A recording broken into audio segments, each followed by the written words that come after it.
முஸ்லிம் மஜ்லிஸ் கிழக்கு பல்கலைக்கழகத்தினால் நடத்தப்படும் வருடாந்த இறுதியாண்டு கருத்தரங்கானது இம்முறையும் ஒழுங்கு செய்யப்பட்டு மிகவும் சிறப்பாக நடைபெற்றுக் கொண்டிருக்கிறது. அதன் அடிப்படையில் இன்று ஜிசி உயர்தர மாணவர்களுக்கான புவியியல் பாட இறுதியாண்டு கருத்தரங்கானது ஒழுங்கு செய்யப்பட்டுள்ளது.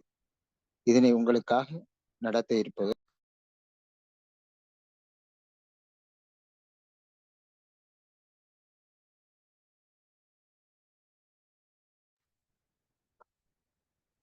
மிஸ் எஸ் முஃபாசா, BA இன் ஈஸ்டர்ன் யூனிவர்சிட்டி. கிழக்கு பல்கலைக்கழகத்தின் சிரேஷ்ட மாணவரான எஸ் முஃபாசா அவர்கள் சகோதரி நடாத்த இருக்கிறார். ஆகவே இறுதி வரை கலந்து கொண்டு அனைவரும் பயன்பெறுமாறு பணிவன்புடன் கேட்டுக்கொள்ளப்படுகிறீர்கள். ஃபர்ஸ்ட் ஆஃப் ஆல் எல்லாரும் உங்களோட நேமை ரீநேம் பண்ணிக்கொள்ளுங்க. உங்களோட நேமையும் உங்களோட டிஸ்ட்ரிக்டையும் போட்டு. முஃபாசா சிஸ்டர் இருக்கீங்களா? இருக்கிறேன்.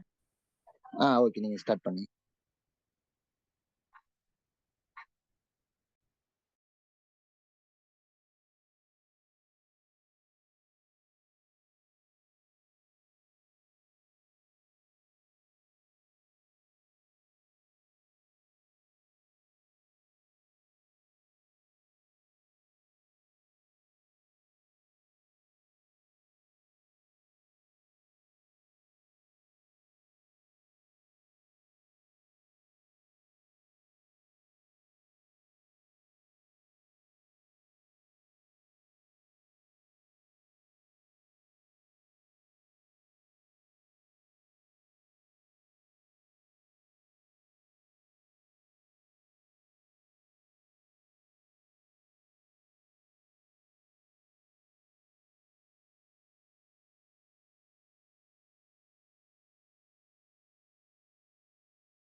Assalamualaikum warahmatullahi wabarakatuh. Good morning. நான் பேசுறது கிளியரா கேக்குதா எல்லாருக்கும்?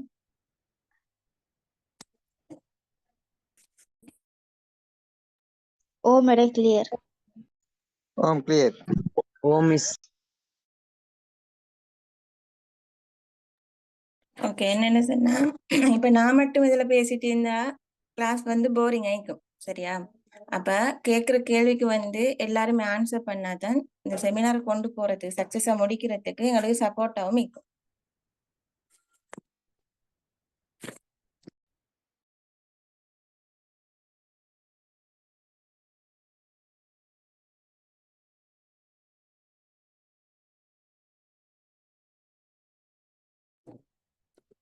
என்னன்னு சொன்னா தெரியும், ஜியோகிராஃபில நாங்க செய்யற செமினார் ஜியோகிராஃபின்னு தெரியும் தானே ஜாயின் ஆகுனீங்க.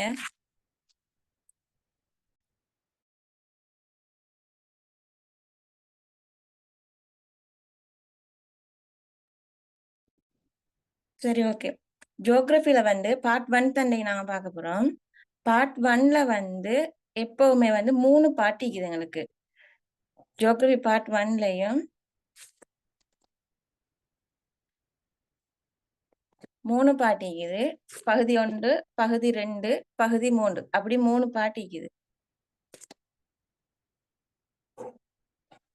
அந்த 3 பாட்டுலயும் ஃபர்ஸ்ட் பார்ட்ல வந்து எம்சிக்கு ஃபுல்லா வரும், 40 எம்சிக்கு வரும். 2வது பார்ட்ல வந்து 2 கேள்வி வரும், 2யும் கட்டாயம் நாங்க செய்யணும். சரியா? ஒன்று வந்து ஃபர்ஸ்ட் கேள்வி வந்து இடவிலக்கப்படம் ஒரு மெப்பொண்ட தந்து அது சம்பந்தமான கேள்விகள் வந்து கீழே கேட்பாங்க. அடுத்த 2வது கேள்வியா வந்து 10 மெப்ல உலகப்படத்துல குறிக்க வேண்டிய 10 இடங்களை தந்து அதை குறிக்க சொல்லுவாங்க. அப்ப அதை நாங்க குறிக்கும் போது அதுக்குரிய குறியீடு, அதுக்குரிய நிறங்கள் எல்லாத்தையும் உபயோகித்த நாங்க வந்து அதை குறிக்கணும். அடுத்து வந்து 3வது பாட்டை பார்த்தா இப்ப செய்முறை புவியியல்னு ஒரு பகுதி ஒண்ணு படிச்சிருப்பீங்க ஜியோகிராஃபில. அதுல இருந்து 4 கேள்வி வரும். 4ல வந்து 2 நாங்க செய்யணும். அந்த 2ல 1க்கு 15 வீதம் 30 மார்க்ஸ். சரியா? எம்சிக்கு 40ல 1 தொடக்கம் 10 வரை உள்ளது செய்முறை புவியியல் சம்பந்தமான கேள்விகள் வரும். 11 தொடக்கம் 25 உள்ள கேள்வியில வந்து பௌதிக புவியியல் பிசிக்கல் ஜியோகிராஃபி அது சம்பந்தமான கேள்விகள் வரும். 26 தொடக்கம் 40 உள்ளதுல வந்து ஹியூமன் ஜியோகிராஃபி மானிட புவியியல் சம்பந்தமான கேள்விகள் வந்து வரும்.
ஸ்கிரீன் எல்லாருக்கும் ஃபுல்லா விளங்குதா? கிளியர் ஆகிக்குதா? ஓ மேடம். Yes, miss.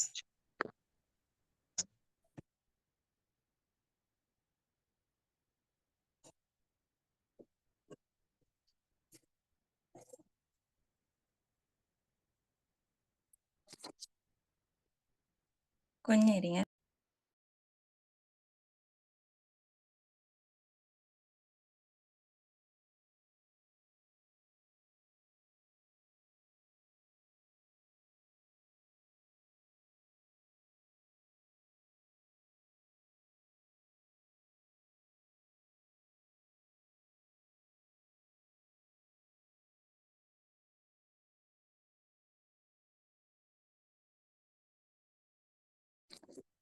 சரி பாருங்க, ஃபர்ஸ்ட்டுக்கு எப்பவும் எடுத்தடிக்கு நாங்க கேள்வி செய்யறதுக்கு போகக்கூடாது. சரியா? ஃபர்ஸ்ட்டுக்கு அதுல தந்திக்கிற அறிவுறுத்தல்களை வாசிங்க.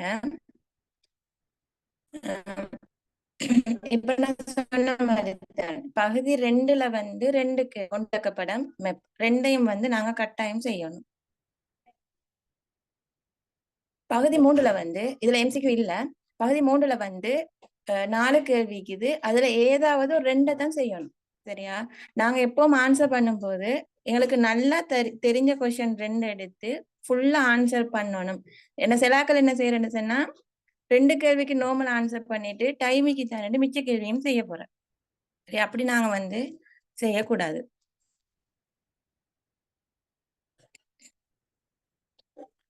பாருங்க, இலங்கை நில அளவை திணைக்களத்தினால் வெளியிடப்பட்ட 1க்கு 50,000 அளவு திட்டத்தில் அமைந்த இடவிலக்கப்படத்தின் ஒரு பகுதி தரப்பட்டுள்ளது. அதில் சம உயர கோடுகளின் இடைவெளி 20 மீட்டரினால் காட்டப்பட்டுள்ளது. அப்படத்தினை பயன்படுத்தி பின்வரும் வினாக்களுக்கு விடை தருக. இது வந்து வந்து பிப் சரியா. பொதுவா பிபில பொலனறுவ மின்னேரியா அப்படி ஏதாலும் ஒரு மெப் தான் எங்களுக்கு எக்ஸாம்க்கு தருவாங்க.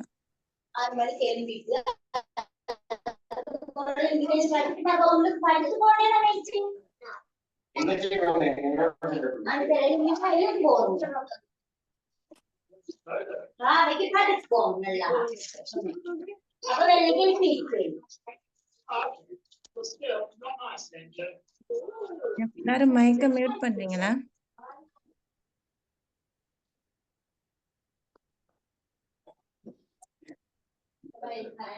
சரி, கேள்வி சொல்லிக்கிறாங்க. GH-னால் காட்டப்பட்டுள்ள பயிற்சிகைகளை குறிப்பிடுக. G H வந்து நகி. யாருக்காலும் தெரிஞ்ச சொல்லுங்க. G என்ன, H என்னன்ட்டு. G ரப்பர் பயிற்சிகை. ஓகே. H பிறவயிர். பிறப்பெயர் வேறு பெயர்கள்னு சொல்றேன். இந்த பிறப்பெயர் வேறு பெயர்களுக்கும்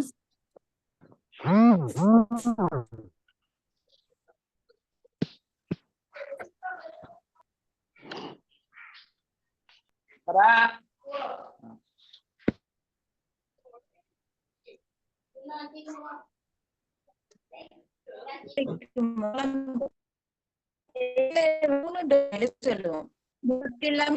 வந்திருந்தால் அது வேறு பிறப்பெயர்னு சொல்லுவோம்.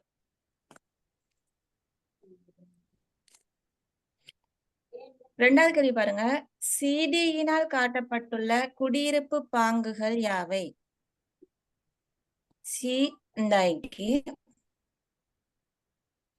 D இந்தாய்க்கு.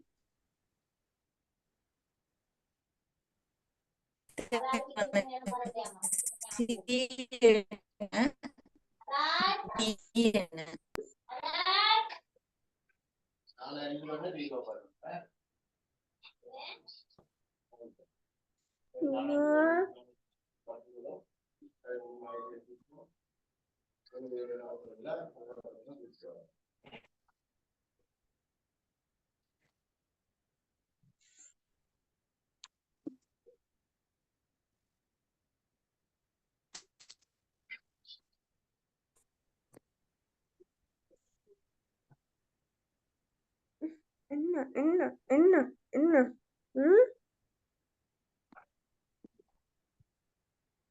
கேக்குதா நான் பேசுறது? சீனால குறிப்பிடப்பட்டிருக்கிற குடியிருப்பு பாங்கு எது? யாருக்காலும் தெரியுமா? நேர்கோட்டு குடியிருப்பு. ஏன்னு சொன்னா ஒரு வீதியில 2 சைடும் நேராக குடியிருப்புகள் அமைஞ்சிக்க பாருங்க. அப்படி அமைந்திருந்தால் அது வந்து நேர்கோட்டு குடியிருப்புன்னு சொல்லுவோம். டீனால குறிப்பிட்டுள்ள குடியிருப்பு எது? கொத்தனி குடியிருப்பு.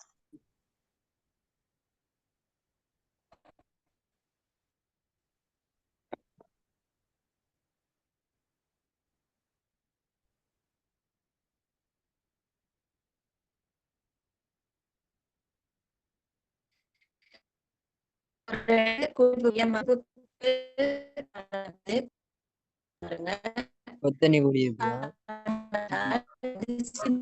சரியா அப்படின்னு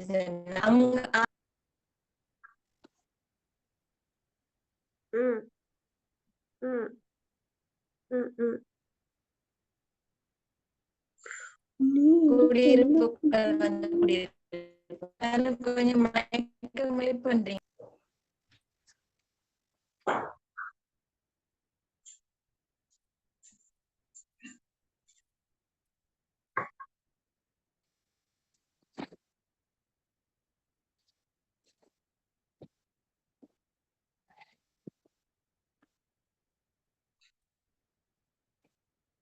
மூணாவது கேள்வி பாருங்க.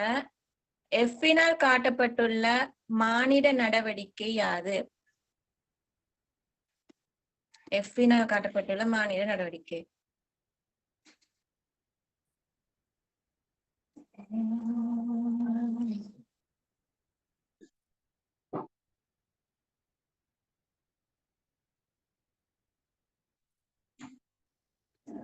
இந்த எஃபினால் காட்டப்பட்டுள்ள மாநில நடவடிக்கை எது?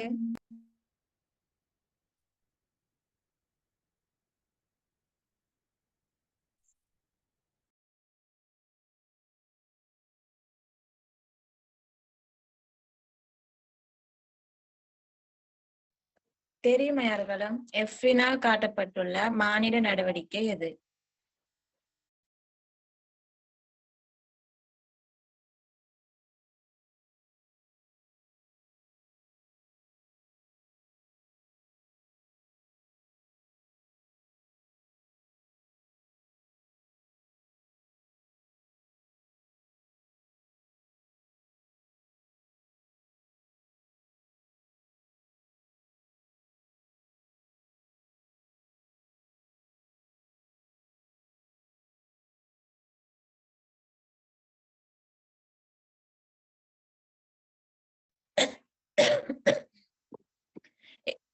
எஃப்னால காட்டப்பட்டிருக்கிற மாநில நடவடிக்கை வந்து குளம்.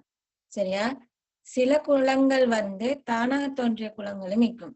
ஆனா பொதுவா குளத்தை வந்து நாங்க மாநில நடவடிக்கைன்னு தான் சொல்லுவோம். அடுத்தது 4வது கேள்வியை பாருங்க. படப்பிரதேசத்தில் பொருளாதார நடவடிக்கைகளை தரை தோற்றம் தீர்மானித்துள்ளது. இக்கூற்றினை 2 காரணிகளின் அடிப்படையில் சரியா? இந்த படத்துல உள்ள தரை தோற்ற அம்சங்கள் வந்து பொருளாதார நடவடிக்கைகளை வந்து எவ்வாறு தீர்மானித்துள்ளது அப்படின்னு கேக்குறாங்க. அப்படி கேட்கும் போது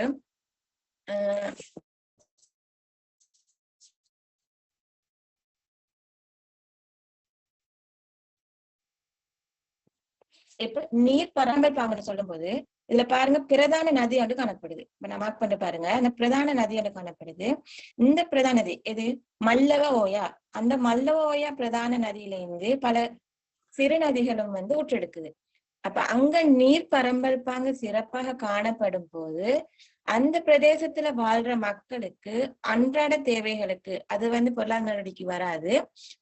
விவசாய நடவடிக்கைகள், கைத்தொழிலுக்கு தேவையான நீரை வந்து என்ன செய்யலாம், இலகுவாக பெற்றுக்கொள்ளலாம்.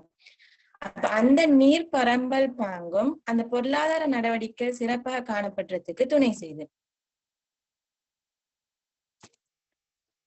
அடுத்தது பார்த்தா சம உயர கோடுகள் குறைவாக காணப்படுது அப்படின்னு பாருங்க.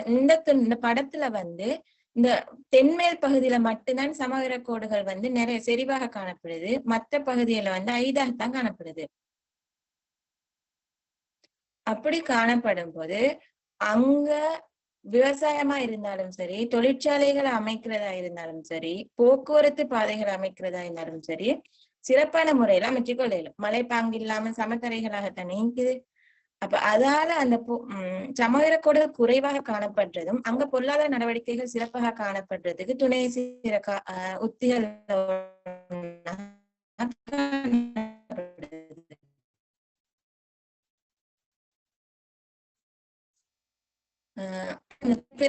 ஒரு பிரதான வீதி ஒன்று காணப்படுது.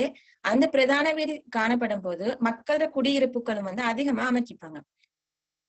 ஏன்னா இப்ப ஏற்றுமதி இறக்குமதி பொருளாதாரங்களா இருந்தாலும் சரி, அவங்களோட பொருட்களை வந்து கொண்டு போற சில பொருட்களை வந்து கொண்டு போறதுக்கு வீதி வலைகள் சிறப்பாக காணப்படுது.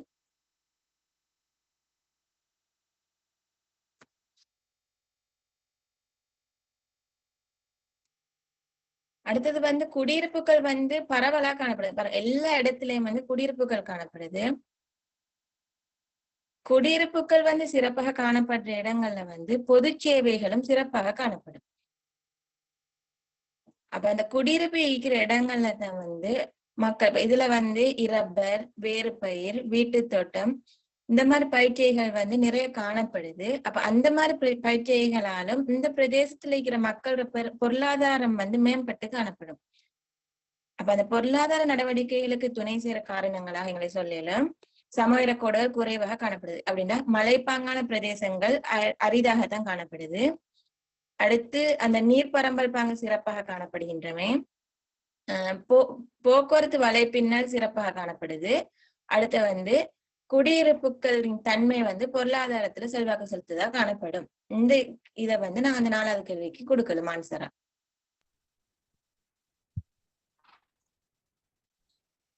அடுத்தது வந்து குடியிருப்பு பங்குகள் 3ஐ குறிப்பிட்டு குடியிருப்பு பரம்பலுக்கு ஏதுவாய் அமைந்த காரணிகள் 2ஐ விளக்குக.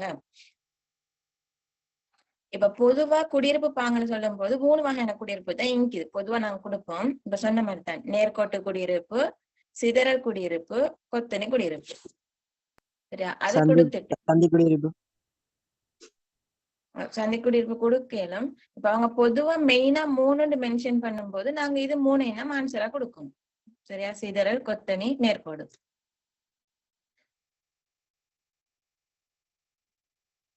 இந்த பிரதேசத்துல வந்து குடியிருப்பு பாங்கு சிறப்பாக காணப்பட்டதுக்கான ரீசன் கேட்டா, இப்ப எல்லாரும் என்ன செய்யற முன்னுக்கு உள்ள கொஸ்டினுக்கு அதே ஆன்சர் கொடுத்துட்டேன்னு சொல்லி இப்ப உள்ளது கொடுக்காம போற.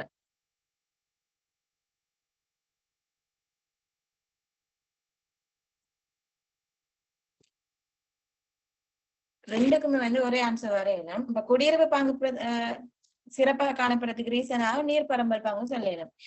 இப்ப மக்கள் வந்து அவங்களோட விவசாயத்துக்காக இருந்தாலும் சரி, அன்றாட தேவைகளை சிறப்பா அந்த சிக்கலின்றி நிறைவேற்றத்துக்காகவும் என்ன செய்வாங்க, நீர்களை பெற்றுக்கொள்ற இடங்களை தேடி அந்த இடங்கள்ல தான் குடியிருப்புகளை வந்து அமைச்சு கொள்றதுக்கு விரும்புவாங்க. அப்ப அந்த வகையில இங்க நீர் பரம்பல் சிறப்பாகப்பட்டதால குடியிருப்புகள் சிறந்த முறையில காணப்பட்டதை செல்வாக்கு செலுத்தக்கூடியதா இருக்குது. அடுத்து வந்து சமவெளிக்கோடுகள் குறைவாக காணப்படுது. பொதுவா மக்கள் வந்து மலைப்பாங்கான பிரதேசங்களை விட சமதரையான பிரதேசங்கள்ல வாழ்றதுக்கு தான் விருப்பம் கொள்ளுவாங்க. உதாரணமா என்னது இயற்கை அனர்த்தங்கள் அதிகமா ஏற்படும். இப்ப நிலச்சரிவு அந்த மாதிரி விடயங்களுக்கு பயந்து அவங்க மேலும் விவசாய நடவடிக்கைகளை சிறப்பாக மேற்கொள்றதுக்காக வேண்டி மலைப்பாங்கான பிரதேசங்கள் அவங்க விரும்பாமைக்கவும் மேலும். அப்ப இந்த பிரதேசத்துல வந்து கோடுகள் அப்படின்னா மலைப்பாங்கான பிரதேசங்கள் குறைவாக காணப்படுறதால உங்க குடியிருப்பு பாங்கு சிறப்பாக காணப்படுறது துணை செய்த ஒன்றுன்னு சொல்லணும். அடுத்து வந்து பொது சேவைகள் சிறப்பாக காணப்படுது. இப்ப இதுல பாருங்க, ஹாஸ்பிட்டல், போஸ்ட் ஆபீஸ் அந்த மாதிரி பொது சேவை நிலையங்கள் வந்து நிறைய காணப்படுது. அப்ப மக்கள் வந்து தாண்ட தேவைகளை வந்து இலகுவாக மேற்கொள்றதுக்காக வேண்டி அந்த பொது சேவைகள் எங்க சிறப்பாக காணப்படுதோ அங்கதான் தாண்ட குடியிருப்புகள் அமைச்சு கொள்றதுக்கு விரும்புவாங்க. இப்ப நீங்க கிராமப்புறங்கள்லயும் கிராமப்புறங்கள்ல என்ன செய்யும், பொது சேவை நிலையங்கள் வந்து குறைவாகத்தான் காணப்படும். அங்கேயும் மக்கள் வந்து நகர்ப்புறங்கள்ல தான் வாழ்றதுக்கு இப்ப ஒன்று அவங்க நேட்டிவாவே அங்க இருப்பாங்க. இயற்கை அவங்களோட பிறந்து வளர்ந்த இடமே டவுனா இருக்கும். இல்லாட்டி இடப்பெயர்வுகள் மூலம் அவங்க அங்க பொது சேவைகள் எங்க சிறப்பாக காணப்படுது அங்க போயிட்டு வாழ்வாங்க. இந்த காலத்துல அந்த வீதம் வந்து கூடத்தான் நிக்குது. அடுத்தது வந்து சொன்னா போக்குவரத்து பாதை. போக்குவரத்து பாதை, பிரதான வீதி, சிறு வீதி, வண்டி பாதை அந்த மாதிரி பாதைகள் வந்து இந்த பிரதேசத்துல வந்து அதிகம் காணப்படுறதால மக்களோட குடியிருப்பும் பரவி காணப்படுறதுக்கு அது ஏதுவான காரணிகள் ஒன்றாக காணப்படுது.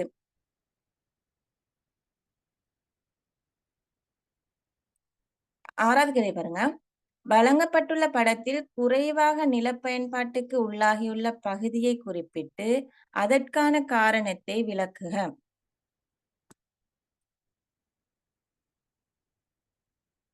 இந்த படத்துல நிலப்பயன்பாடு குறைவாக உள்ள பகுதி எது? யாருக்காலும் சொல்லலுமா? தென்மேல். தென்மேல் பகுதி. அதுக்கான காரணம் மலைப்பாங்கான நிலம். எல்லா இடத்தையும் கோடுகளாக காணப்படுது.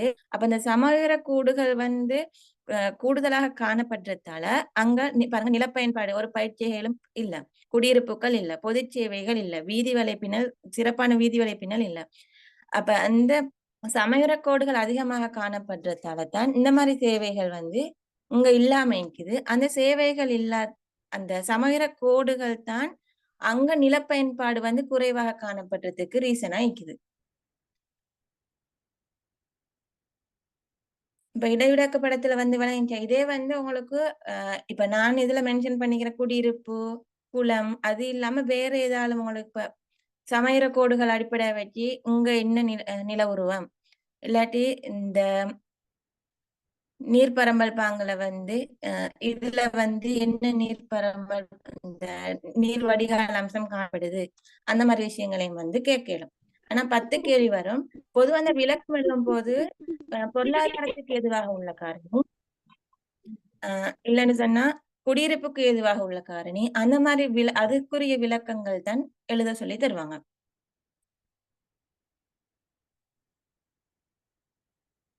அடுத்தது வந்து மெப் 2வது கேள்வி. இதுவும் நாங்க மெயினா செய்ய வேண்டிய கேள்வியில ஒன்றுதான். தரப்பட்டுள்ள உலகப்படத்தில் வளமையான குறியீடுகளையும் நிறங்களையும் பயன்படுத்தி பின்வருவற்றை குறித்து காட்டுக. நாங்க இது குறிக்கும் போது பொதுவா சிலாக்கள் என்ன செய்யற சும்மா குறிச்சிட்டு மட்டும் வந்துட்டு ஆனா அதுக்கு நிறங்களையும் குறியீடுகளையும் வந்து நாங்க கட்டாயம் யூஸ் பண்ணணும். வந்து எப்பவுமே எங்களுக்கு வந்து ஏதாவது ஒரு கோடு தான் வரும். மத்திய கோடு, மகரக்கோடு, கடகக்கோடு அப்படி ஏதாவது ஒரு கோடைத்தான் குறிக்க சொல்லி வருவாங்க. நம்ம இதுல வந்து தந்திக்கிற வந்து மத்திய கோடு.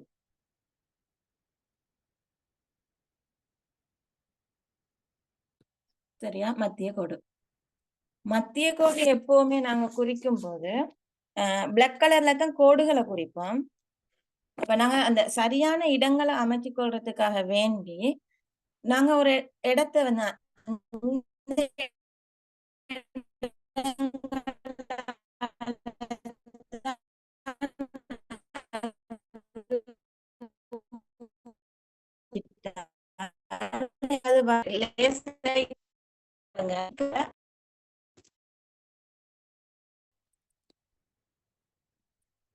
இந்த வளைவான பகுதிக்கு கொஞ்சம் கீழ் துண்டால வரும்.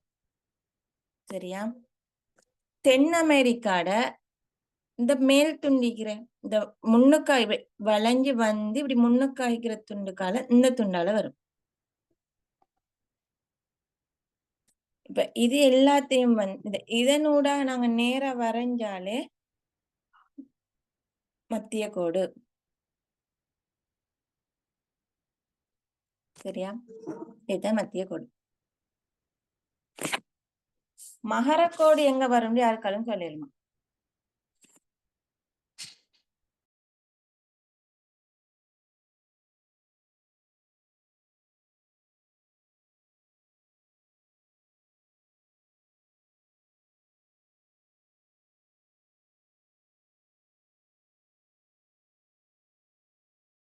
மடகஸ்கார கொஞ்சம் விட்டுட்டு போற கோடு.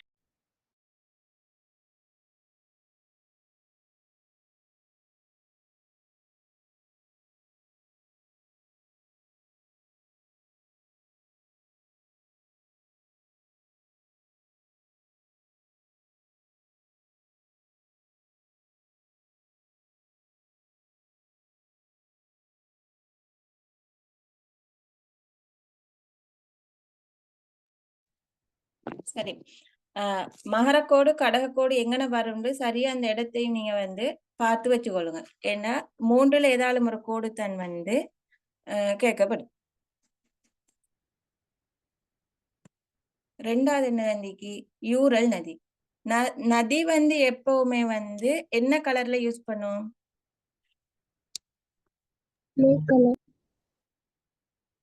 Blue colour.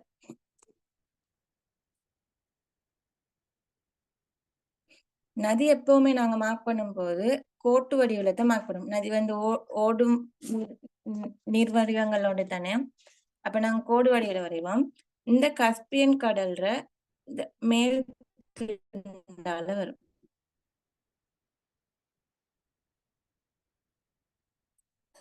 இப்படி ஒன்று போட்டுட்டா போதும்.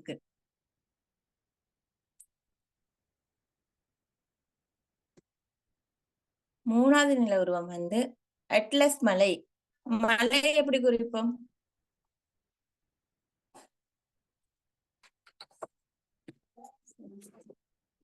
மலை மார்க் பண்ணுவோம்.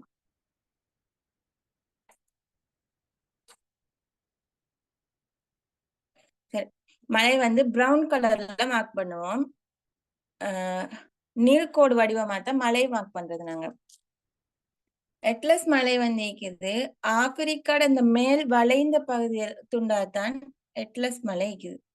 சரியா, இப்படி மார்க் பண்ணுவோம் பிரவுன் கலர்ல.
சாரி, கொஞ்சம் கவரேஜ் கட் ஆயிட்டேன்.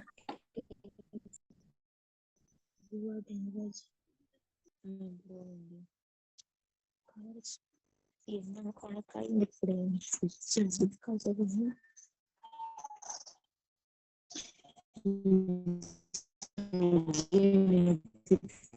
அவரை பத்தி எனக்கு தெரியாது. எவ்வளவு பேர் சொல்றீங்க சார், போக மாட்டேங்குது. எனக்கு தெரியாது. ஏன்னா இந்த மாசம் மைக் மியூட் பண்றீங்களா? நினைக்கிறேன். சரி, மைக் கொண்டு வைக்கிறாக்க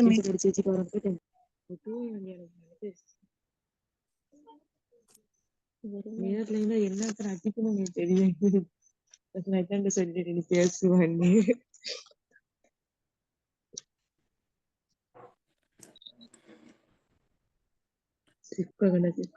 பேசு. 4வது நிலவரம் வந்து வெண்கடல். வெண்கடலை வந்து நாங்க ஒரு அம்புக்குறி ஒண்ணு போட்டு குறிச்சு காட்டினாலே போதும். கோனைக்கு வந்து வேற யாரும் கல்யாணம் பேசச்சது குழப்பி விட்டாரு ஐயா. என்னோட கதைக்கே கூட்டிப்பாரு இவர் எங்கிட்ட அடிச்சு கேட்பாரு. நினைச்சுக்கிட்டு எந்த காலத்துல அடிச்சது ஹப்சா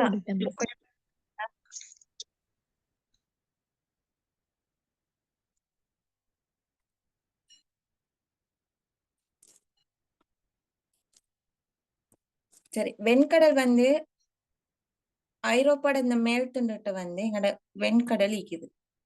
சரியா, 4வது இலக்கம்.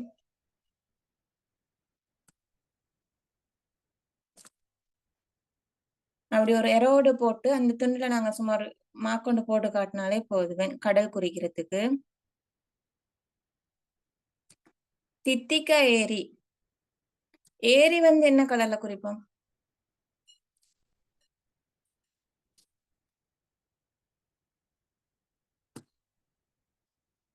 ஏரியும் வந்து ப்ளூ கலர்ல குறிப்போம். ஒரு ரவுண்ட் ஷேப்ல வந்து நாங்க ரவுண்ட் ப்ளூ கலரால ஒரு ரவுண்ட் ஷேப்ல போட்டாலே போதும். தித்திகா ஏரி இருக்குது தென் அமெரிக்காவுல இருக்குது. சரியா, தித்திகா ஏரி தென் அமெரிக்காவுல இந்த இப்படி உள்ளுக்கான துண்டுக்கு நேராவே இருக்கிறது தான் தித்திகா ஏரி. இப்படி ஒன்று போட்டு காட்டினாலே சரி, தித்திகா ஏரி.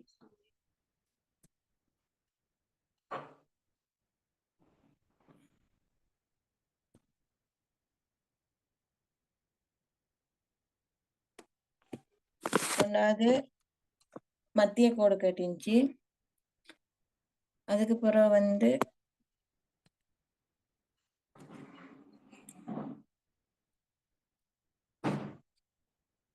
ரெண்டு யூரல் நதி,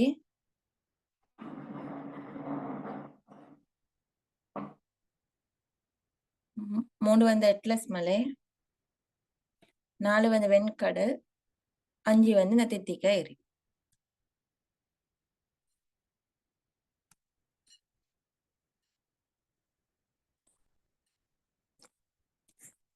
ஆறாவது வந்து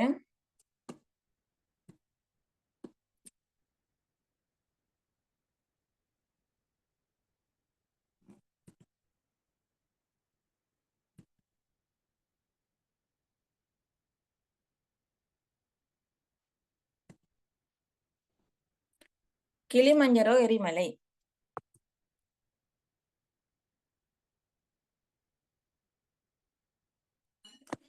கிளிமஞ்சரோ எரிமலை வந்து இருக்குது எங்களுக்கு ஆப்பிரிக்காவில இருக்குது. ஆப்பிரிக்கா.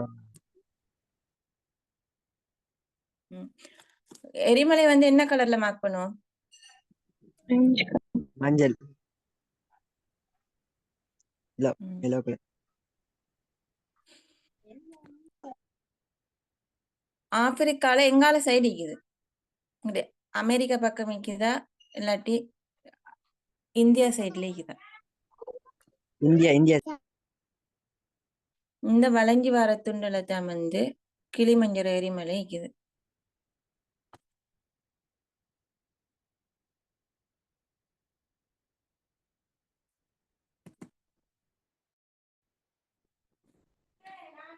ஏழாவது இது பெங்குவாலா நீரோட்டம். நீரோட்டங்களை வந்து 2 வகையான நீரோட்டங்கள் என்னவெல்லாம்? குளிர் நீரோட்டம், வெப்ப நீரோட்டம். குளிர் நீரோட்டம், வெப்ப நீரோட்டம்.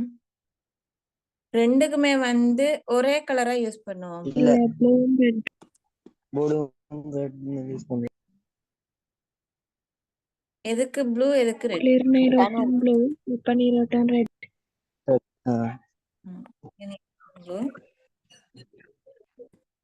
வெப்ப நீரோட்டம். பெங்குவாலா நீரோட்டம் வந்து எங்க நீக்குது? அடுத்தது வந்து திசையும் நீக்குது. குளிர் நீரோட்டம் வந்து மேலிருந்து கீழே போகுமா கீழிருந்து மேல போகுமா?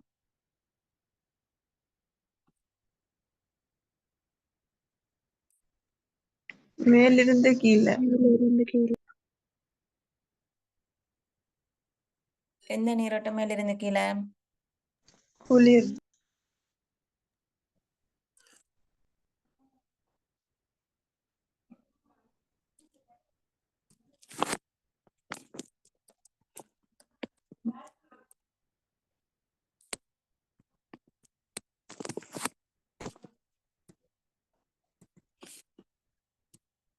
பெங்குவாலா நீரோட்டம் எங்க கேக்குது?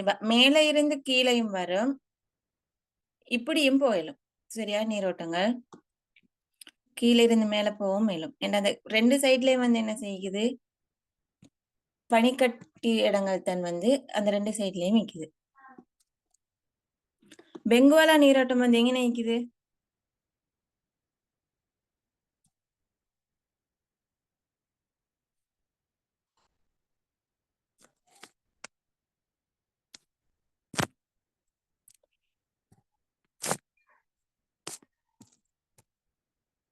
இந்த ஆப்பிரிக்கால சைடால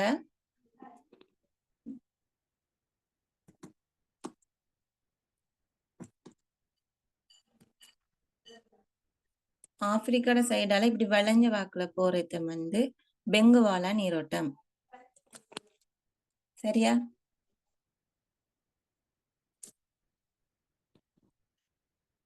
அடுத்த நில உருவம் என்ன? அட்ரகாமா பாலைவனம். அது எங்க இருக்குது? அட்ரகாமா பாலைவனம் தென் அமெரிக்கா. தென் அமெரிக்காவில இருக்குது. எந்த துண்டுல இருக்குது? மேற்கு சைடு. தித்திகா ஏரிக்கு கீழ் துண்டால் வரும். இதுதானே? இங்கே வேற எங்க சைடு வருமா? ஒத்திகை அறைக்கு கீழே அந்த வளைஞ்ச துணில இருக்கிறது தான் வந்து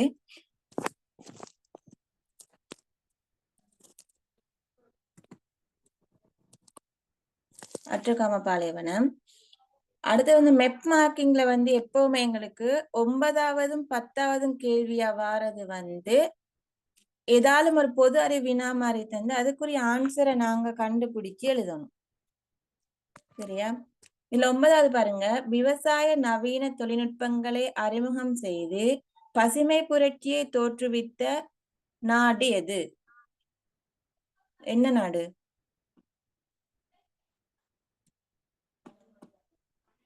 தெரியுமா யாருக்கு?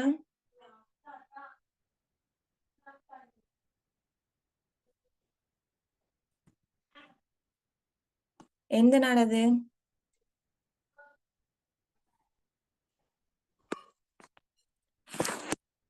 மெக்சிகோ. மெக்சிகோ வந்து எதிர தலைநகரம்?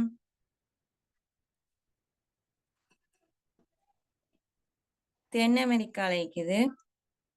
இந்த துண்டுகிட்ட வரும். சரியா?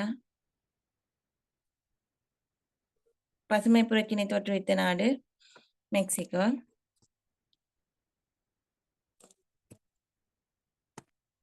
பத்தாவது கேள்வி பாருங்க, சுனாமி எச்சரிக்கை மையம் அமைந்துள்ள இடம் எது? எது சுனாமி எச்சரிக்கை மையம் அமைந்துள்ள இடம்?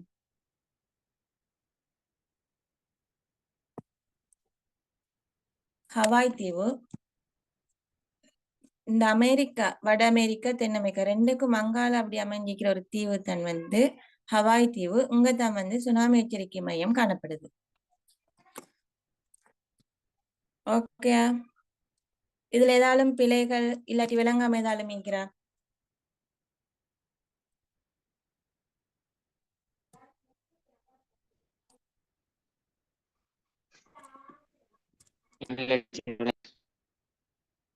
நான் சொல்றது விளங்குது தானே?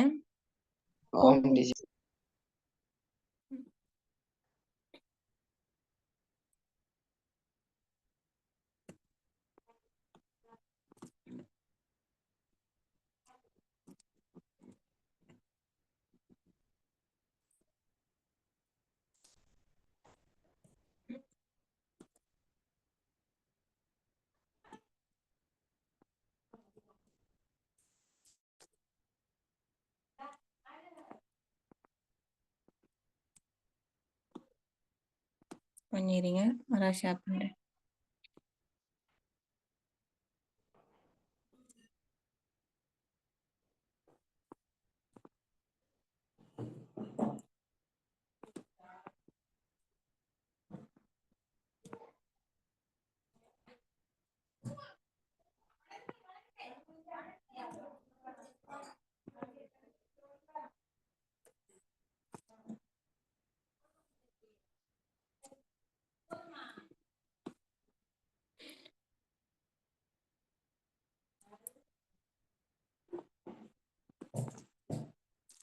ஒன்பதுக்கு வந்து மெக்சிகோ.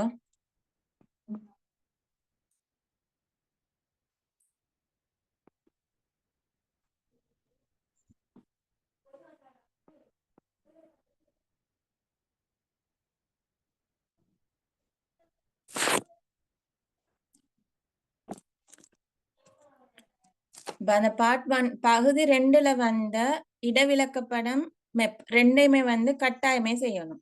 சரியா?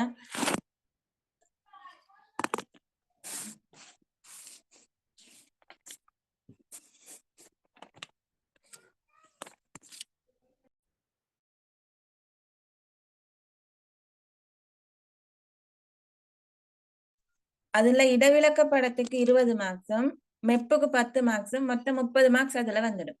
சரியா? அடுத்து இந்த பகுதி 3ல வந்து 4 கேள்வி அளிக்கும். அந்த 4ல வந்து நாங்க 2 செய்யணும். 1க்கு 15 வீதம் 30 மார்க்ஸ் வரும். அப்ப அந்த பகுதி 2ல உள்ள 30 பகுதி 3ல உள்ள 30 சேர்த்து 60. எம்சிக்கு 1க்கு 1 வீதம் 40 வரும். அப்ப 3 பகுதி 1 பகுதி 2 பகுதி 3 சேர்த்து 100 மார்க்ஸுக்கு போடுவாங்க பார்ட் 1. பகுதி 3ல வந்து ஃபர்ஸ்ட் கேள்வி அப்படின்னு சொன்னா மொத்தமா பார்த்தா 3வது கேள்வி. எப்பவுமே வந்து அந்த ஜிபிஎஸ், ஜிஐஎஸ், ஆர்எஸ் அதை அடிப்படையா வச்சு தான் அந்த கேள்விகள் வரும்.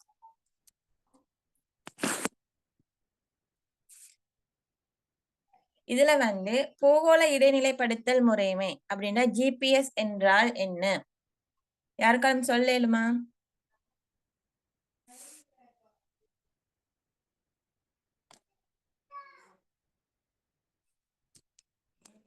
பூகோள இடைநிலைப்படுத்தல் முறைமை தெரியுமா யாருக்காலும்?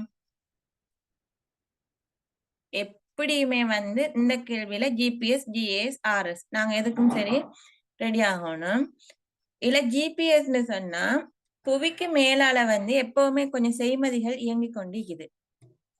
அந்த செய்மதிகள் என்ன செய்யும்னு சொன்னா புவியில காணப்பட்ட எந்த ஒரு இடம் இல்லாட்டி ஒரு பொருளினத துல்லியமான இடத்தை காட்டக்கூடியதாகத்தான் அந்த அந்த இடங்களை வந்து காட்டக்கூட்டத்துக்காக வேண்டி செயற்படுறது அந்த செய்மதிகள். அப்ப அந்த புவிக்கு மேலே அனுப்பப்பட்ட செய்மதியினூடாக புவியின் எந்த ஒரு இடத்தினதும் அல்லது பொருளினதும் அமைவிடத்தை சரியாக அறிந்து கொள்வதற்கு உருவாக்கப்பட்ட இயந்திர தொகுதி தான் வந்து ஜிபிஎஸ்ன்னு சொல்லப்படுது. இப்ப நீங்க எந்த வரைவிலக்கணம் கொடுத்தாலே 2 மார்க்ஸ் வந்துடும். அதால் நாங்க வரைவிலக்கணம் எப்பவும் என்ன செய்யணும்? பாடமாக்கணும். விலங்கு எடுத்து பாடமாக்கினால் எங்களுக்கு அது ஞாபகமா இருக்கணும். 2வது வந்து ஜிபிஎஸ்ஸின் அடிப்படை பிரிவுகள் அல்லது கூறுகள் ரெண்டுமே ஒன்றுதான். அடிப்படை கூறுகள் அல்லது பிரிவுகளை குறிப்பிடுக. எத்தனை இருக்குது? 3 2 3 3 2 3 என்னவெல்லாம்? வான்வெளி பிரிவு, கட்டுப்பாட்டு பிரிவு, பயணிகள் பிரிவு. வான்வெளி பிரிவு, கட்டுப்பாட்டு பிரிவு, பயணிகள் பிரிவு. அப்படின்னு சொன்னா வான்வெளி பிரிவுன்னு சொன்னா செய்மதிகள் எங்க வானில தான் வந்து எங்கிட்டீங்க அங்க உள்ள பிரிவை வந்து வான்வெளி பிரிவிடும். அங்க இந்த தரவுகளை எடுத்து இப்ப நிலத்துல உள்ள ஒரு அமைப்போ இல்ல நிறுவனம் என்ன செய்யும்? அதை கையாளும். அது வந்து கட்டுப்பாட்டு பகுதியும். அதை வந்து அந்த டேட்டாவெல்லாம் எடுத்து எங்க கொடுக்கும்? பப்ளிக்கு ஷேர் பண்ணும். அப்ப அப்படி அனுப்புற டைம்ல வந்து அதை யூஸ் பண்ணுவோம். நாங்களும் வந்து ஒரு பயனாளிகளா இப்ப முதல்ல பயனாளிகள் பிரிவுகளுக்கு வருவோம். என்ன தர டேட்டாகளை வந்து நாங்க யூஸ் பண்ணிக்கிறோம். இந்த காலத்துல பார்த்தா என்னது? போன்லயும் ஜிபிஎஸ் வருது. இப்ப நாங்க ஒரு இடத்துக்கு போறதுக்கு ரூட் தெரியாட்டி என்ன செய்யறோம்? போன்ல சர்ச் பண்றோம்.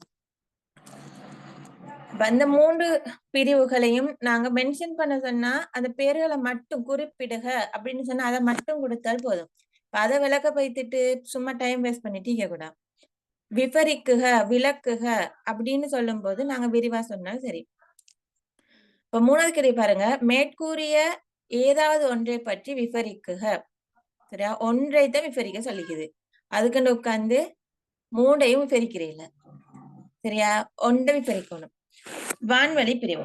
சரியா? வான்வெளி பிரிவை பார்த்தா புவி மேற்பரப்புல இருந்து புவிக்கு மேற்பரப்புல இருந்து 22,200 கிலோமீட்டருக்கு மேல வந்து செய்மதிகள் நிறுத்தப்பட்டிருக்கிற ஒரு இடம் தான் வந்து வான்வெளி பிரிவுன்னு சொல்றோம். ஒருவேளை இது வந்து எம்சிக்கு வரவும் இல்லை எங்களுக்கு. புவி மேற்பரப்புல இருந்து எத்தனை கிலோமீட்டருக்கு மேல வான்வெளி பிரிவுல சேட்டலைட் வந்து நிப்பாட்டப்பட்டிருக்கு, செய்மதிகள் இயங்கிக் கொண்டிருக்கின்றது அப்படின்னு கேட்டால் என்ன ஆன்சர் வரும்?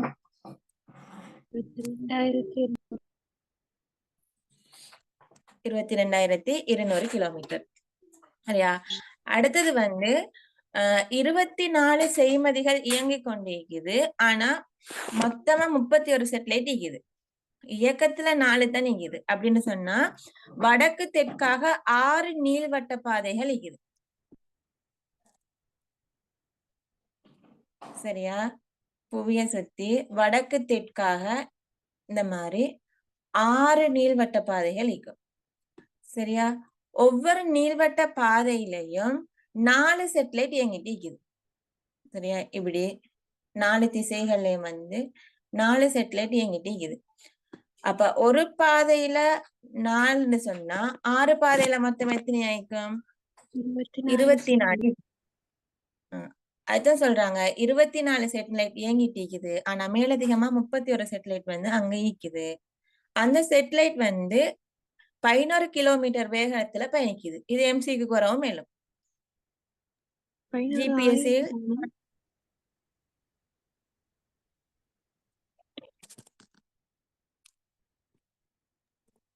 16,000 தானே?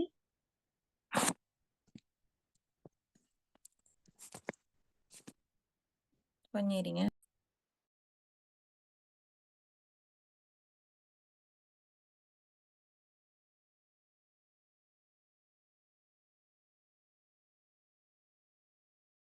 இந்த பேப்பர் கொஞ்சம் குரூப்ல போட்டுட மாட்டேன்.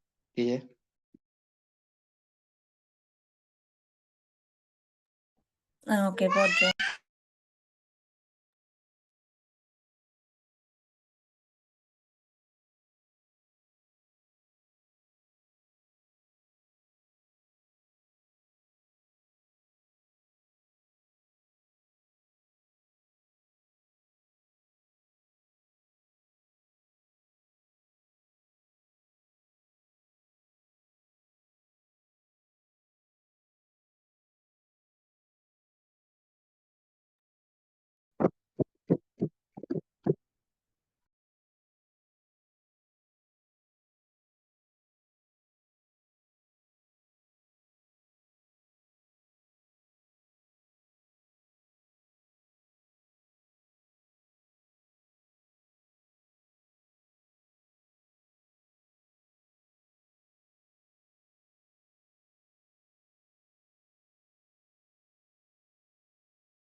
இன்ஃபார்ம் பண்ணிக்கிறேன், போடுவாங்க குரூப்ல இருங்க.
சொல்லிக்கிறேன், அவங்க போடுவாங்க, வெயிட் பண்ணுங்க சரியா.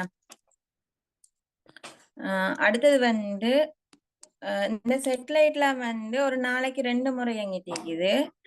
இந்த செட்டலைட் வந்து சூரிய சக்தியோட இயக்கத்துல இயங்குது. அந்த சூரிய சக்தி வந்து கிடைக்காத போது சூரிய மின்கலங்களை கொண்டு இயக்கத்தை மேற்கொண்டுட்டு இருக்குது.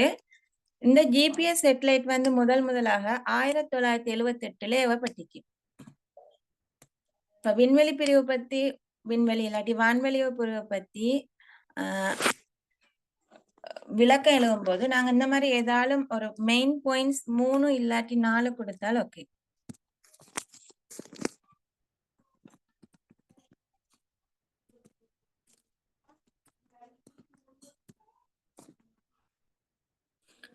அடுத்தது வந்து கட்டுப்பாட்டு பகுதி. அப்படின்னு சொன்னா விண்வெளியில இயங்கிட்டு இருக்கிற செய்மதிகள சுற்றுவட்ட பாதை ஒழுங்கு அவற்றால் வந்து சீர் செய்வதற்கு இல்லாட்டி அந்த ஜிபிஎஸ் ஆல திரட்டப்பட்ட தகவல்களை பெற்று அதை வந்து இயக்குறதுக்காக வேண்டி புவி மேற்பரப்புல காணப்படுற அப்படின்னா நிலத்துல செயற்படுற ஒரு பகுதி தான் வந்து கட்டுப்பாட்டு பகுதி. இந்த கட்டுப்பாட்டு பகுதியில வந்து 3 பிரதான நிலையங்கள் இருக்குது. ஒன்று பிரதான கட்டுப்பாட்டு பகுதி, அது ஐக்கிய அமெரிக்கால கொலராடோல இருக்குது. அடுத்து அவதானிப்பு நிலையம், அது வந்து ஹவாய் தீவுல இருக்குது. 3வது வந்து சமிஞ்சை நிலையம். இந்த 3 பிரதான பகுதிகள் வந்து காணப்படுது.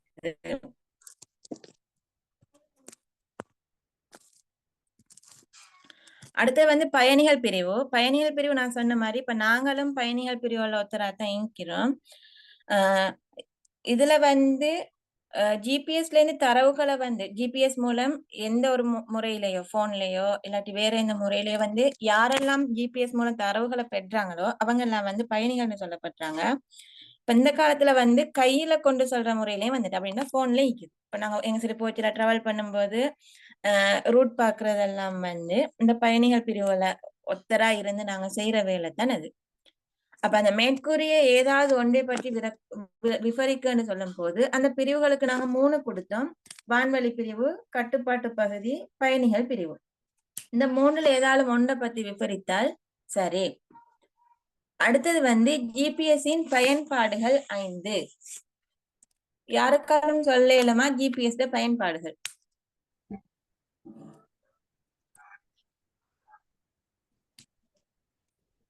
ஒரு நபருக்கு தன் இருக்கும் இடத்தை சரியாக அறிய முடிதல், ஒரு நிகழ்விற்குரிய இடத்தை நிச்சயமாக துல்லியமாக அறிந்து கொள்ள, செல்ல வேண்டிய பாதைகளை இனங்கண்டு கொள்ள. வேற யாராலும்? சரி, வேற யாராலும்?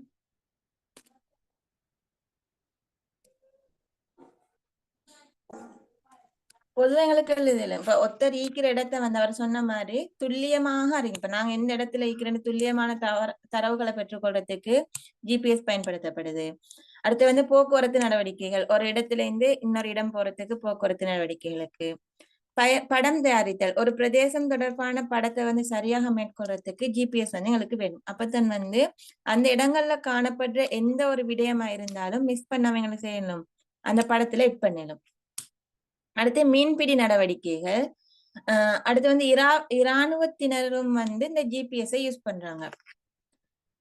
கனியவள ஆய்வு, இப்போ ஒரு கனியவள ஆய்வின் போது கனியங்கள் வந்து எங்க காணப்படுது அந்த இடங்களை வந்து சரியாக அறிஞ்சு கொள்றதுக்கு வந்து ஜிபிஎஸ் யூஸ் பண்றோம். வணிக செயற்பாடு, அடுத்து நில அளவியல் செயற்பாடு, அந்த மாதிரி விடயங்களுக்கு வந்து நாங்க ஜிபிஎஸ் யூஸ் பண்றோம். யுத்தம் மற்றும் பாதுகாப்பு, அதையும் சொல்லலாம். அப்படின்னு சொன்னா யுத்தம் வந்து ஒரு இடத்துல எங்க நடந்துட்டு இருக்குது, எந்த இடத்துல வந்து மக்களுக்கு பாதுகாப்பாக வாழையிலும், அந்த மாதிரி விடயங்களை காண்றதுக்கு வந்து இந்த ஜிபிஎஸ் யூஸ் பண்றாங்க. இப்ப இதுல குறிப்பிடுகன்னு சொல்லும் போது நாங்க ஏதாலும் ஒரு 5 குறிப்பிட்டாலே போதும். சரியா?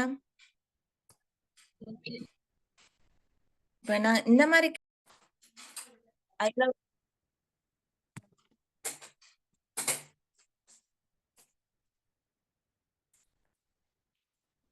ஜிபிஎஸ் ஜிஎஸ் வரைவிலக்கணம், கூறுகள், பிரிவுகள், அதில் உள்ள பயன்பாடு, குறைகள், சிக்கல்கள், அந்த மாதிரி விடயங்கள் தான் வந்து எங்களுக்கு இந்த 3வது கேள்வியா வரும்.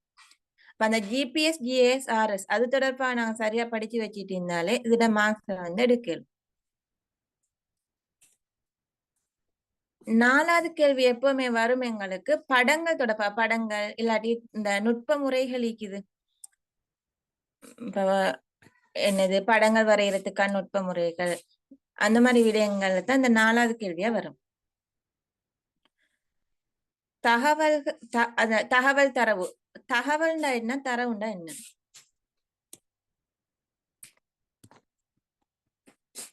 யாருக்கும் சொல்லலுமா தகவல் என்றால் என்ன, தரவு என்றால் என்ன? தரவுண்டா ஒழுங்குபடுத்தப்படாதது, தகவல் ஒழுங்குபடுத்தப்பட்டது. தரவை வச்சு ஒரு முடிவுக்கு வரையலாம், தகவலை வச்சு முடிவுக்கு வரையிலும். குட். சரி, இப்ப ஃபர்ஸ்ட் கேள்வி பாருங்க. தகவல்களின் உள்ளடக்க அடிப்படையில் படங்களின் வகைகள் 2ஐ குறிப்பிடுக.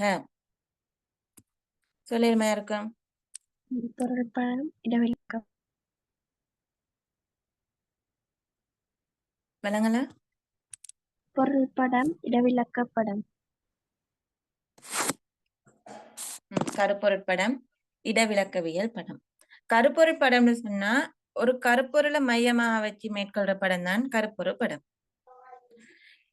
இடங்களை குறிச்சு காட்டுறதுக்காண்டி யூஸ் பண்றதுதான் இடவிலக்கவியல் படம். கருப்பொருள் படங்கள்ல வந்து எப்படி வரும்? சனத்தொகை பரம்பல், கனிய வளங்கள் பரவி காணப்பட்ட இடங்கள், கைத்தொழில் பேட்டைகள், அப்படி ஒரு கருப்பொருள் அடிப்படையை வச்சு யூஸ் பண்றது வந்து கருப்பொருள் படம். இடவிலக்க படம்னு சொல்லும்போது இப்ப நாங்க பார்த்தோம் பெபில அந்த மாதிரி படங்கள் தான் இடவிலக்கவியல் படம். அடுத்தது செய்முறை புவியியலின் பயன்படுத்தப்படுகின்ற நுட்ப முறைகள். எத்தனை இருக்குது நுட்ப முறைகள்? பொதுவா எத்தனை சொல்லுவோம்? 5 5. என்னவெல்லாம்?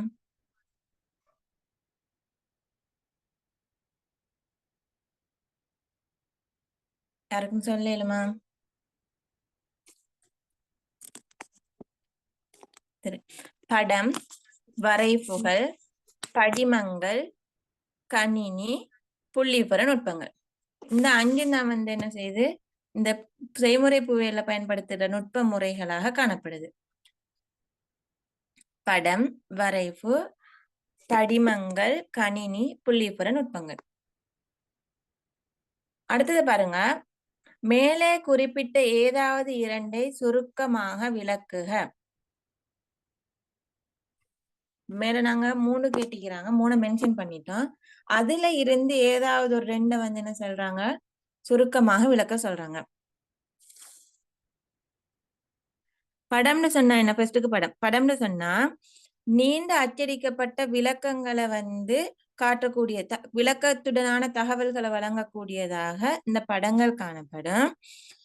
வான்வெளியில் இருந்து பார்க்கும் போது தென்படும் புவியிட அமைப்பை காட்டுற சித்திரம் வந்து சித்திரம் தான் வந்து படம்னு அறிமுகப்படுத்தப்பட்டுச்சு. அப்படின்னா நாங்க வான்வெளியில இருந்து பார்க்கும்போது புவி மேற்பரப்பு வந்து எவ்வாறு காணப்படுது அது ஒரு சித்திர வடிவுல வழங்குறதான் வந்து படம்னு சொல்லப்படுது.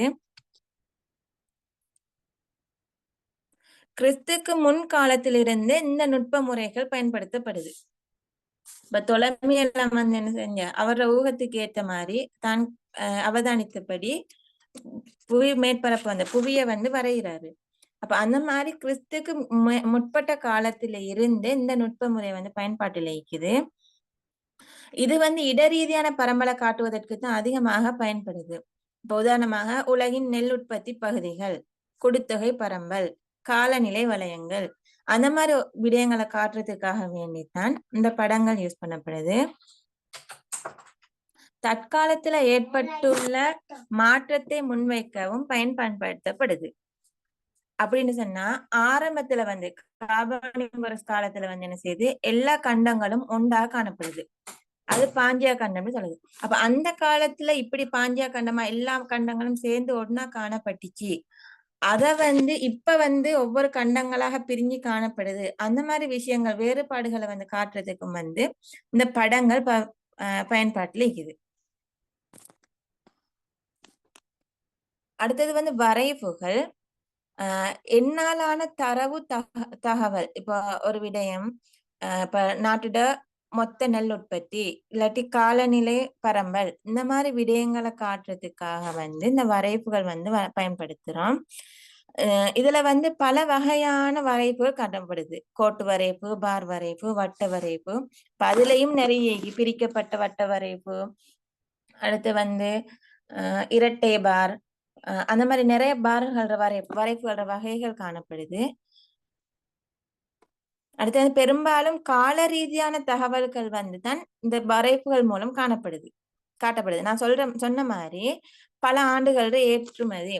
இப்ப ஒவ்வொரு ஆண்டிட ஏற்றுமதியை வந்து தனித்தனியா குறிப்பிட்டுன்னு சொன்னாலே நிறைய பேஜஸ் பிடிக்கும். அப்ப அதை வந்து ஒற்றை பார்வையில பாக்குறதுக்காக என்ன செய்யறாங்க? வரைவுகள் மூலம் ஆரம்பத்துல இப்படி காணப்பட்டுச்சு, இப்ப இப்படி குறை வரைஞ்சிக்கு. இப்ப கோட்டு வரைபடங்கள் மூலம் காட்டினா அது கூடிக்குதா குறைஞ்சிக்குதா, இல்லாட்டி சரியான சம அளவுலயே வளர்ச்சி அடைஞ்சிட்டு போகுதா, அந்த மாதிரி விடயங்கள் வந்து வரைவுகள் மூலம் எங்களுக்கு தெளிவாக விளங்கிக் கொள்ளக்கூடியதா இருக்கும். படம் ஓகே, வரைவுகள் ஓகே. அது ரெண்டுலயும் தான் டவுட் இருக்கா?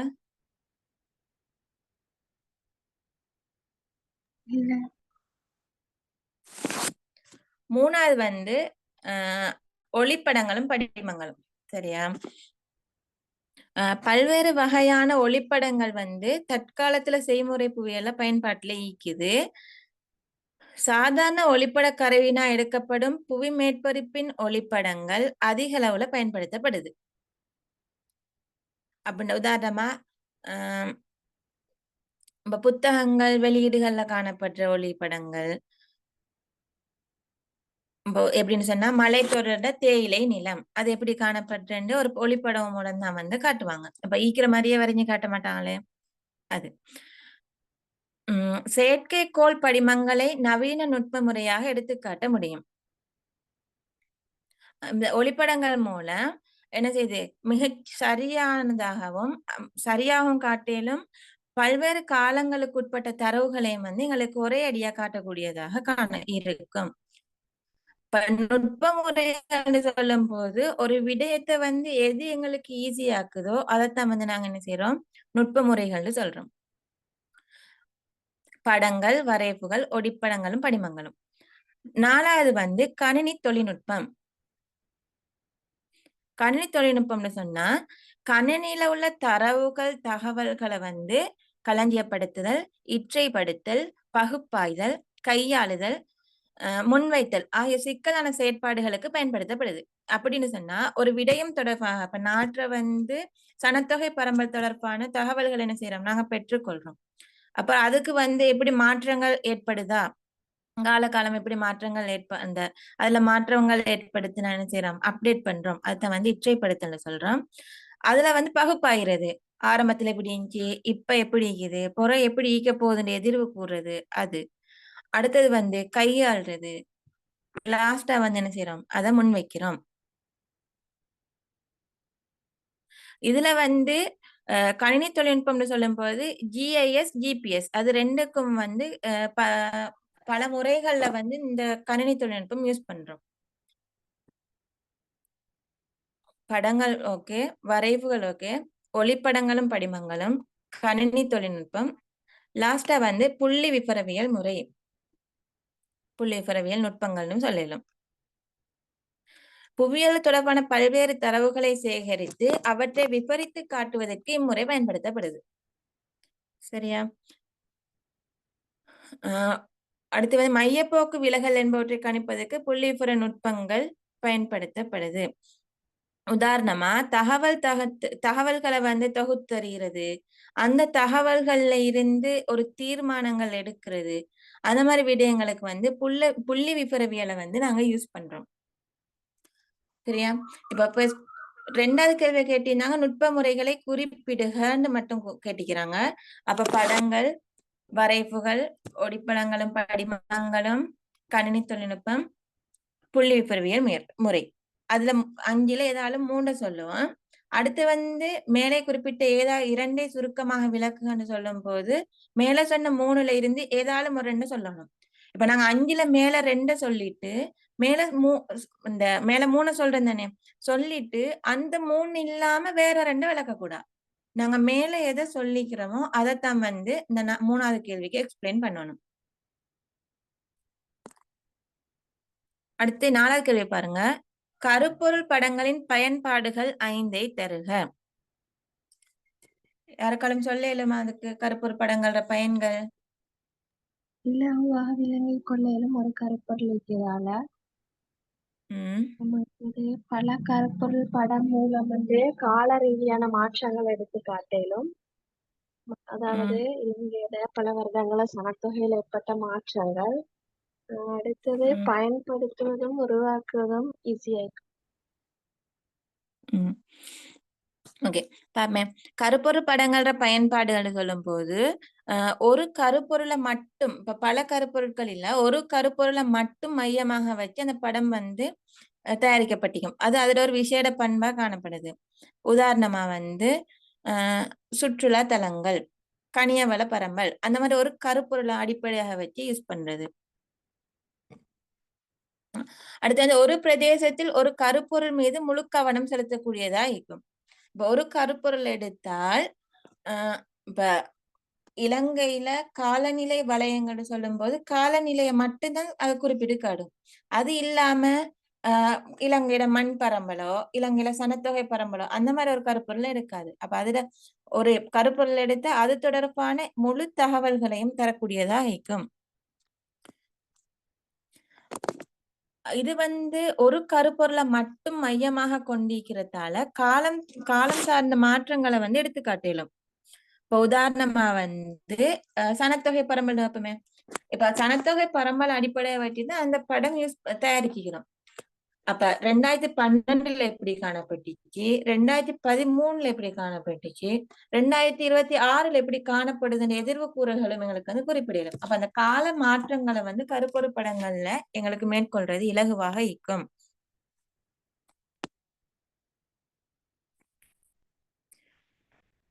இது சிறிய அளவுல இருக்கும். சரியா? இப்ப எட்லஸ் புக்ல இருக்கிற மெப்புகள் என்ன செய்யுது? எட்லஸ் புக்ல உலகில் காணப்படும் நீரோட்டங்கள், உலகில காணப்படுற எரிமலைகள், மலைகள், கடல்கள், இப்படி ஏதாவது ஒரு கருப்பொருள் அடிப்படையில தான் இந்த எட்லஸ் புக்ல இருக்குது. அப்ப அந்த சின்ன சின்ன மெப்புகள் ஆகிக்கிறதால எங்களுக்கு யூஸ் பண்றதுக்கு ஈஸியா இருக்கும். குரூப்ல பேப்பர் போட்டி கொஞ்சம் பாத்துக்கோங்க.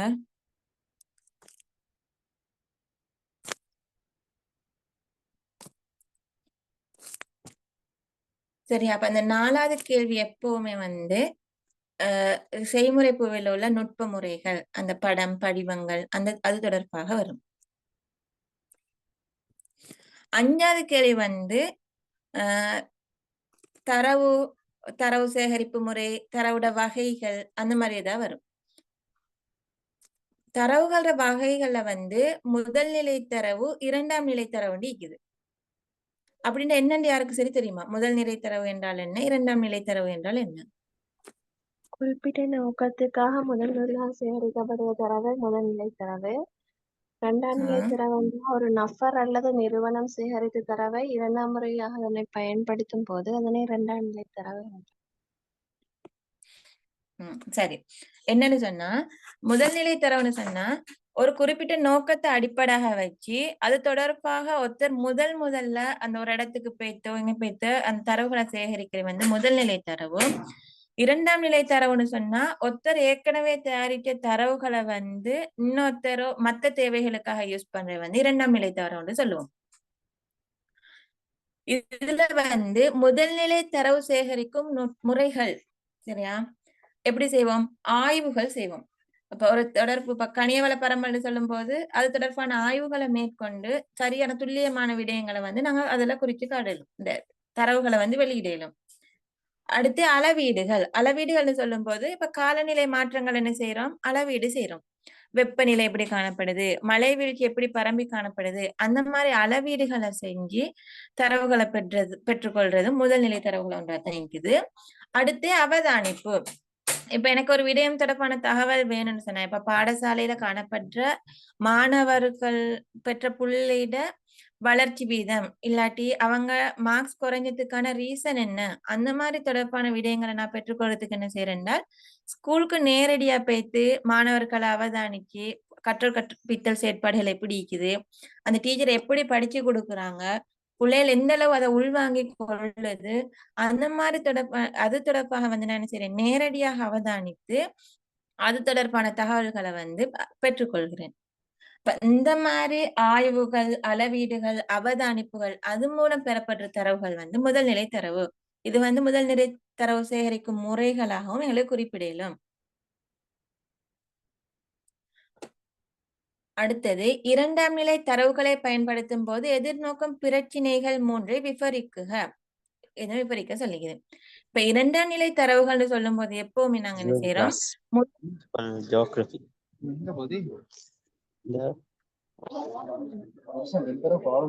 முதல்நிலை தரவு என்றால் ஒன்றில் நிற்க மாட்டீங்க, அடித்தோன்னு நல்லா இருப்பீங்க.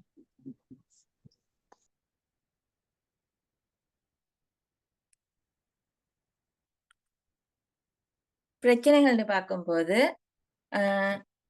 ஆய்வு தேவைகளுக்கு பயன்படுத்த இயலாது சரியா. இப்ப 2ஆம் நிலை தரவுகளை ஆய்வுகளுக்கு பயன்படுத்தும் போது முன்னுக்கு உள்ளதுல ஏதாலும் சிக்கல்கள் இருந்தால் அதை எங்களுக்கு இப்ப நாங்க புதுசா செய்ய போறதுலயும் சிக்கல்கள் ஏற்படுத்தக்கூடும். அடுத்து வந்து நம்பகத்தன்மை குறைவு அப்படின்னு சொன்னா யார் இந்த டேட்டாவை கலெக்ட் பண்ணாங்க, என்ன முறையில கலெக்ட் பண்ணாங்க, அந்த மாதிரி விடயங்கள் வந்து எங்களுக்கு தெரியாது. சில நேரம் ஃபேக் நியூஸாவும் மீட்கலாம். அதால 2ஆம் நிலை தரவுகள் வந்து நம்பிக்கை வந்து குறைவானதாக காணப்படும். இப்ப உங்களுக்கு கூகுள்ல நோட்ஸ் தேடச்சிலையும் பார்க்கலாம். சில நோட்ஸ்களுக்கு வந்து என்ன, யாரு தேடினாங்க, எத்தனாம் ஆண்டு அதை வெளியிட்டிருக்கிறாங்க, அந்த மாதிரி விடயங்கள் வந்து தெளிவாக குறிப்பிடப்பட்டிருக்கும். விக்கிபீடியா அதுல வந்து பொதுவாலும் சொல்லிக்க மாட்டாங்க யாரு எடுத்துக்கிறேன்னு. அப்ப அதுல வர எல்லா நோட்ஸையும் வந்து எங்களுக்கு நம்ப இயலாது. அப்ப அதாலதான் 2ஆம் நிலை தரவுகள் நம்பிக்கைத்தன்மை குறையுதுன்னு சொல்றாங்க. சில 2ஆம் நிலை தரவுகளை வந்து பெற்றுக்கொள்றதுக்கு செலவு கூடுதலா இருக்கும். இப்ப நாங்க டேட்டா தேவைன்னு சொல்லும் போது கம்ப்யூட்டர்லயோ கூகுள்லயோ எங்க இருந்து செய்யறோம், டவுன்லோட் பண்ணி எடுக்கிறோம். இப்ப அதுல வந்து ஸ்பேஸ் கூடவோ இல்லாட்டி எம்பி கூடவோ அப்படி உள்ள நோட்ஸ் எல்லாம் எடுக்கும் போதோ இல்லாட்டி எங்க சரி புக்குகள் வாங்கும் போதோ அந்த தரவுகளை வந்து எங்களுக்கு பெற்றுக்கொள்றதுக்காக ஒருத்தர் கலெக்ட் பண்ண டேட்டாவை நாங்க பெற்றுக்கொள்றதுக்கு சில நேரம் செலவு கூடுதலாகவும் இருக்கலாம். அடுத்தது வந்து சில மூலாதாரங்களை பெற வெளியீட்டாளர்கிட்ட உரிமையை பெறுறது கஷ்டமாயிக்கும். இப்ப எனக்கு ஒரு டேட்டா தேவைப்படுது, அத வந்து எக்ஸ்னு சொல்றவர் தான் வெளியிட்டிருக்கிறாரு. அவர்கிட்ட சில புக்கள் உங்களுக்கு பார்க்கணும் பெர்மிஷன் இல்லாம எடுக்க இயலாது நெட்ல இருந்து. அப்ப எனக்கு அந்த எக்ஸ்னு சொல்றவர்கிட்ட இருந்து நோட்ஸ் வேணும் அப்படின்னு சொல்லும் போது அவர்கிட்ட இருந்து பெர்மிஷன் பெற்றுக்கிறது சில நேரம் எனக்கு சிக்கலாக இயலும். அப்ப இது 2ஆம் நிலை தரவுகளில் உள்ள பிரச்சனைகள் வந்து ஆய்வு தேவைகளுக்கு பயன்படுத்த முடியாது, நம்பகத்தன்மை குறைவாக காணப்படும், செலவு அதிகமாயிக்கும், சில மூலாதாரங்கள்ல வந்து வெளியீட்டாளர்கிட்ட இருந்து பெர்மிஷன் பெறது கஷ்டமாயிக்கும். அடுத்து சொல்லலாம் நேரத்துல செஞ்ச ஆய்வுல வந்து வழுக்கல் பிழையாக இருக்கும். அதுல வந்து வழுக்கல் காணப்படும் போது ஆய்வு வந்து பிழையாக மாறலாம். இந்த மாதிரி இதுகள் வந்து 2ஆம் நிலை தரவுகளோட பிரச்சனைகளா காணப்படுது. தரவுகள 4வது கேள்வி, தரவுகளின் வகைகள் 3 விளக்குக. என்னென்ன வகைகளுக்கு தரவுகள்? 4 வகை கீழ 2 என்னென்ன? சார் தரவு, பண்புசார் தரவு, கூட்டமாக்கப்பட்ட தரவு, கூட்டமாக்கப்படாத தரவு, முதல்நிலை தரவு, 2ஆம் நிலை தரவு, தொடர் தரவு, தொடர்ச்சியற்ற தரவு. என்னன்னு சொன்னா அளவுசார் மற்றும் பண்புசார் தரவு, முதல் நிலை 2ஆம் நிலை தரவு, தொடர் தரவு மற்றும் தொடர்ச்சியற்ற தரவு, கூட்டமாக்கப்பட்ட மற்றும் கூட்டமாக்கப்படாத தரவு. சரியா? அளவுசார் மற்றும் பண்புசார் தரவுன்னு பார்த்தா அளவு ரீதியான காணப்பட்ட தரவுகள் எல்லாமே வந்து அளவுசார் தரவுன்னு சொல்லப்படுவோம். உதாரணமா மாணவர்களோட உயரம், மாணவர்களோட நிறை, மாணவர் பெற்றுக்கொண்ட புள்ளிகள், அந்த வெள்ளம் என்ன செய்யுது எங்களுக்கு எண்ணிக்கை அடிப்படையில் இருக்குது. எண்ணிக்கை அடிப்படையில் இருக்கிறது எல்லாம் அளவுசார் தரவு. பண்புசார் தரவுன்னு சொல்லும் போது அளவுசார் இல்லாம மற்ற விடயங்கள், உதாரணமா இப்ப மாணவர்களோட விருப்பு வெறுப்புகள், ஒரு விடயம் தொடர்பாக மேற்கொள்ளப்படுற கருத்துக்கள், ஒருத்தர் தெரிவிக்கிற கருத்துக்கள், இந்த மாதிரி விடயங்கள் வந்து பண்புசார் தரவுகளாக காணப்படும். அடுத்து வந்து முதல் நிலை மற்றும் 2ஆம் நிலை தரவு. அது நேரத்துல சொன்ன மாதிரிதான் முதல் நிலை தரவுன்னு சொன்னா ஒரு எங்களுக்கு வேண்டிய தகவல்களை வந்து நேரடியாக ஒருத்தர் பேத்து பெற்றுக்கொள்றது. 2ஆம் நிலை தரவுன்னு சொன்னா நேரத்தோட ஒருத்தர் கலெக்ட் பண்ண டேட்டாவை நாங்க இப்ப யூஸ் பண்றது வந்து 2ஆம் நிலை தரவுன்னு சொல்றோம். அடுத்து தொடர் தரவு மற்றும் தொடர்ச்சியற்ற தரவு. அப்படின்னா ஒரு விடயம் வந்து தரவு வந்து தொடராக காணப்பட்டால் காலத்துக்கு காலமுள்ள தொடராக வளர்ந்து கொண்டிருக்குது, அதுக்கு முற்றுப்புள்ளி இல்லை அப்படின்னு சொல்லும் போது அது தொடர் தரவு. அது குறிப்பிட்ட ஒரு விடயத்தை மட்டும் குறிப்பிடு, அதுக்கு தொடர்ச்சி இல்லை அப்படின்னு சொல்லும் போது தொடர்ச்சியற்ற தரவுன்னு சொல்லுவோம். தொடர் தரவுக்கு உதாரணம் எப்படி சொல்லலாம்? சிசுவின் உயரம். ஒரு பிள்ளை வந்து பிறந்தத்துல இருந்து கடைசி ஒரு வயசுல இருந்து 25 வயசு வரைக்கும் ஒரே உயரத்துல இருக்குமா? இல்ல. அது என்ன செய்யுது? தொடர்ச்சியா வளர்ச்சி அடைஞ்சிட்டு இருக்குது. அப்ப அப்படி சொல்லும் போது அது தொடர் தரவாக காணப்படும். தொடர்ச்சியற்ற தரவுன்னு சொல்லும் போது இப்ப புத்தளத்துல இருந்து கொழும்புக்கு போற தூரம், அது என்ன செய்யுது? ஒரே தூரமா தான் இருக்கும். காலத்துக்கு காலம் அது நீண்டுகிட்டு போகுமா? அப்படி போகாது. ஒரே இடத்துல இருக்கிறதால அது வந்து தொடர்ச்சியற்ற தரவாக காணப்படும். அடுத்து வந்து கூட்டமாக்கப்பட்ட தரவு, கூட்டமாக்கப்படாத தரவு அப்படின்னு அப்படி சொன்னா இப்ப பச்சை தரவுகளாக காணப்படும். ரோ டேட்டாஸ் அப்படின்னு சொல்லுவோம். அப்படின்னா வந்து ஒரு விடயம் வந்து கூட்டமாக்கப்படாம சும்மா விஷயங்கள் டேட்டாவை மட்டும் தந்திக்கிறாங்க. அது வந்து கூட்டமாக்கப்படாத தரவு அப்படின்னு சொன்னா இப்ப பிள்ளைகள் ஸ்கூல்ல பெற்ற மார்க்ஸ்களை வந்து சும்மா இந்த மார்க்ஸ் பெற்றிக்கிறாங்க அப்படின்னு சொல்றது வந்து கூட்டமாக்கப்படாத தரவு. அத வந்து இந்த பாடத்துல இந்த மார்க்ஸ் பெற்றிக்கிறாங்க, இந்த மாதிரி வளர்ச்சி அடைஞ்சு அப்படின்னா ஓர்டருக்கு பெருசுல இருந்து சின்னது வரைக்கும் இல்லாட்டி சின்னதுல இருந்து பெருசு வரைக்கும் அப்படி சொல்றது வந்து கூட்டமாக்கப்பட்ட தரவுன்னு சொல்லுவோம். இந்த தரவுகள் சம்பந்தான கேள்வி தான் 5ஆவதுக்கு வரும். அதுல ஏதாவது டவுட் இருக்குதா?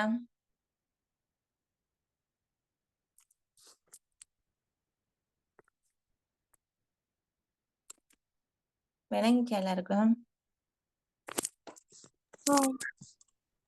Yes miss. அடுத்தது வந்து எப்பவுமே கடைசி கேள்வி கிராஃப் சம்பந்தமா வரைவுகள் சம்பந்தமா வரைவோம். இப்ப பொதுவா வந்து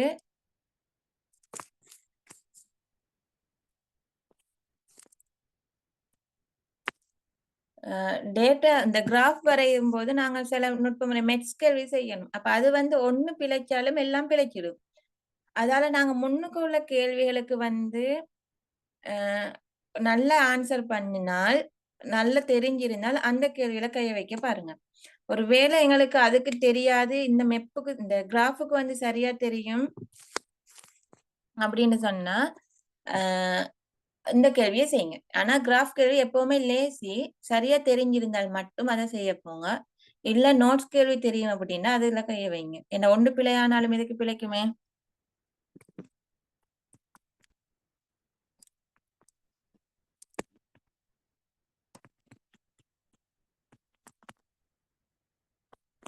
சரி பாப்போமே. தவணை பரீட்சை ஒன்றில் புவியியல் பாடத்தில் 23 மாணவர்கள் பெற்ற புள்ளிகளின் விபரம் கீழே தரப்பட்டுள்ளது. சரியா? இப்ப இந்த 23 புள்ளிகள் வந்து பெற்ற புள்ளிகள் தரப்பட்டிருக்குது. இது ஒரு ஓர்டர் இல்லாம இருக்குது, கூட்டமாக்கப்படாத தரவு. சரியா? மேற்படி தரவுகளை பயன்படுத்தி பிரிக்கை வரைபடம் ஒன்றை தயாரிக்குக. இப்ப இப்படி ஒரு டேட்டாவை தந்து ஏதாலும் ஒரு கிராஃப் வரைய சொல்லித்தான் ஃபர்ஸ்ட் கேள்வி வரும். சரியா? அதுக்கு வந்து நாங்க எப்பவுமே ஹெட்டிங் போடணும். இப்ப எண்ணிக்கை எக்ஸ் அச்சு y அச்சுல வர வேண்டிய விடயங்களை போடணும். கிராஃப் வந்து இப்படித்தானே வரைவோம். இப்ப காலநிலை மாற்றம் தொடர்பான தரவுன்னு சொன்னா இங்க ஹெட்டிங்க போடுவோம். இதுல எண்ணிக்கையை போடுவோம். ஆண்டு அடிப்படையில வந்து மாற்றங்கள்னு சொல்லும் போது இங்க நான் வந்து ஆண்டுகளை போடுவோம்.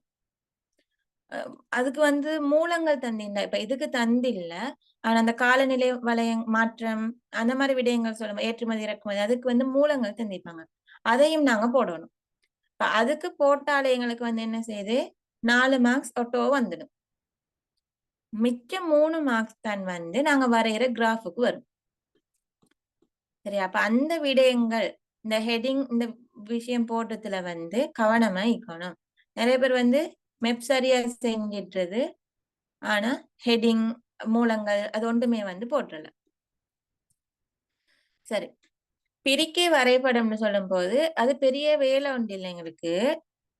எக்ஸ் அச்சு y அச்சு ரெண்டையும் வரைவோம். வரைஞ்சி இப்படி ஒரு பாக்ஸ் மட்டும் போட்டு கொண்டால் போதும். சரியா? இப்ப இதுல வந்து என்ன, புவியியல் பாடத்தில் மாணவர்கள் பெற்ற புள்ளிகள். புவியியல் பாடத்தில் மாணவர்கள் பெற்ற புள்ளிகள்னு சொல்றத வந்து எங்களுக்கு ஹெட்டிங்கா கொடுக்கணும். வைக்கிறேன்.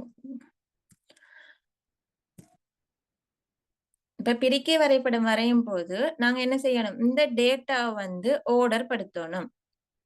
நான் 2 minutes டைம் தரேன். இந்த டேட்டா வந்து ஏறு வரிசையோ இறங்கு வரிசையோ படுத்துங்க பாப்பேன். ஏறு வரிசையை படுத்தினா லேசி, குயிக்கா பண்ணுங்க.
ஆர்டர் பண்ணிட்டீங்களா?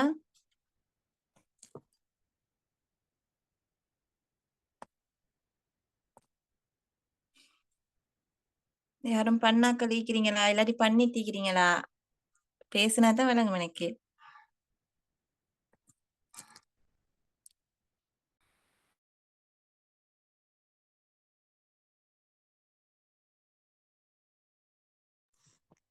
சரி, ஆர்டர் பண்ணாக்க ஹேண்ட் ரைஸ் பண்ணுங்க. இந்த தரவுகளை வந்து ஏறு வரிசை சின்னதுல இருந்து பெருசு வரைக்கும் பண்ணாக்கள் ஹேண்ட் ரைஸ் பண்ணுங்க.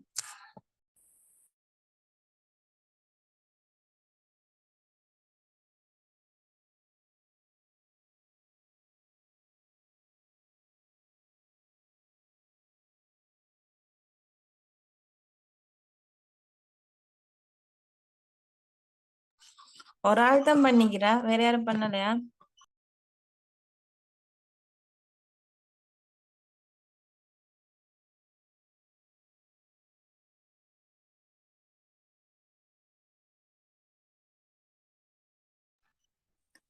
சரி, கவனிச்சுக்கோங்க. மெட்ஸ்கேல் வந்து கிராஃப்கள் வந்து நீங்க செஞ்சாதான் உங்களுக்கு விளங்கும். சும்மா பார்த்து டீக்கிறதுல மட்டும் விளங்கும், பொறோ செய்யறதுக்கு உங்களுக்கு கஷ்டமா இருக்கும். இந்த தரவுகள்ல வந்து ஆக குறைஞ்ச மார்க்ஸா 17, ஆக கூடின மார்க்ஸா 82 இருக்குது.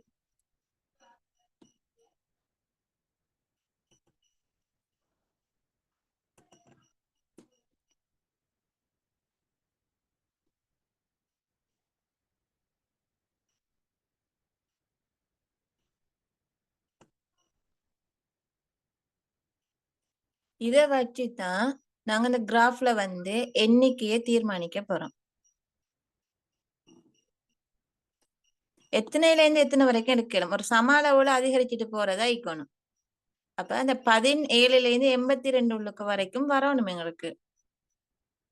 பிரிக்க வரைபடம் வரைய சொல்லிக்கிற சுட்டி ஒரு சின்ன கெப் விட்டு இப்படி வரைஞ்சு கொள்றேன்.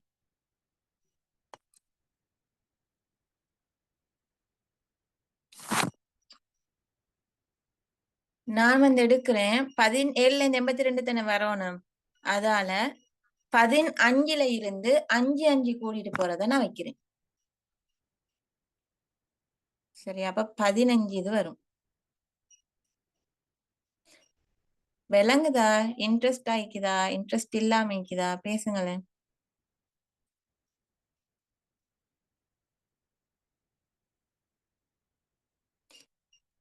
கேக்குதா நான் பேசுறது?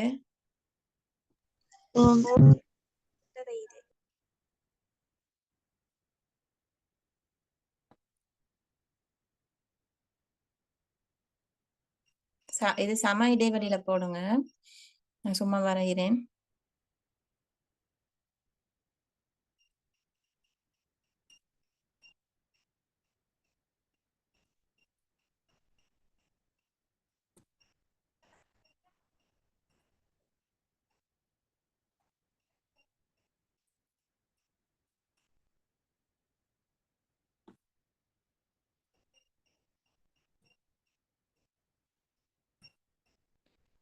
பதினஞ்சு வரைஞ்சிட்டேன். சரியா?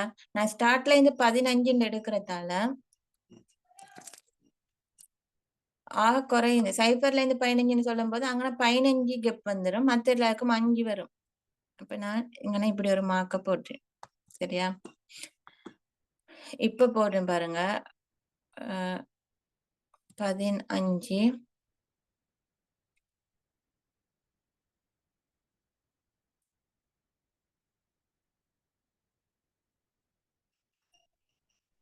சரியா? இப்படி ஒவ்வொன்றுக்கும் போட்டால் இங்கே கடைசியில 85ல முடியும். சரியா?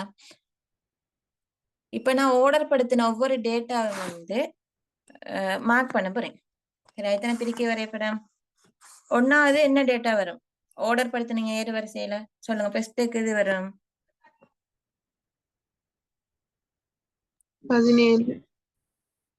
17. இப்ப ஒரு லைன் ஆர்டருக்கு வரத்தால நீங்க ரூலர் வச்சு வரையோ மேலும் இல்லாட்டி இப்படி முறிக்கோடு போட்டு கொண்டாலும் ஓகே.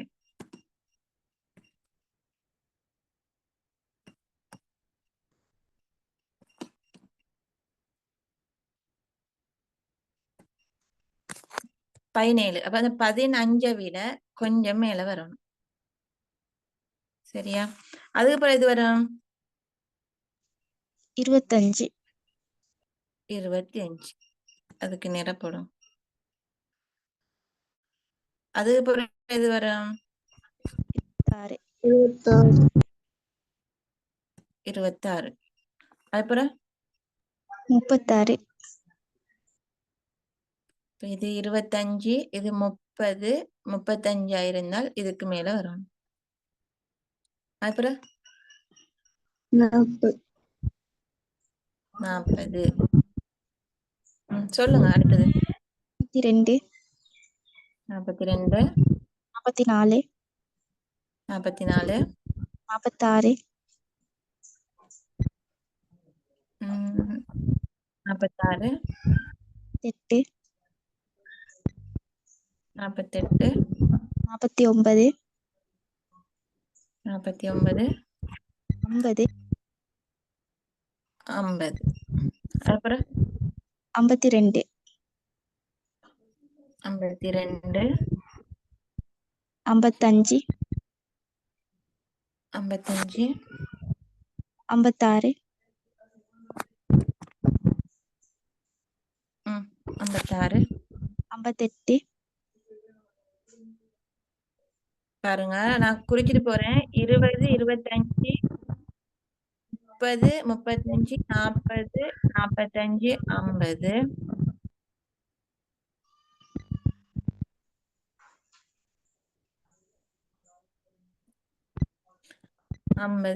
அடுத்து வந்து இது 55. இப்ப லாஸ்ட் என்ன சொன்னீங்க?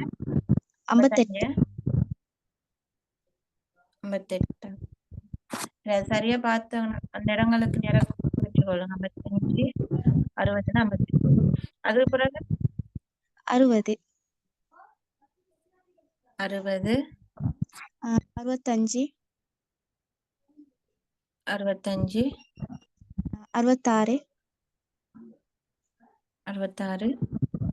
70.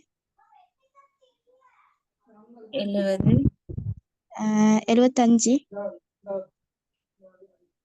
75, 78.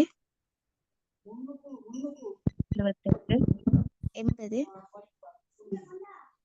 80, 82. 82.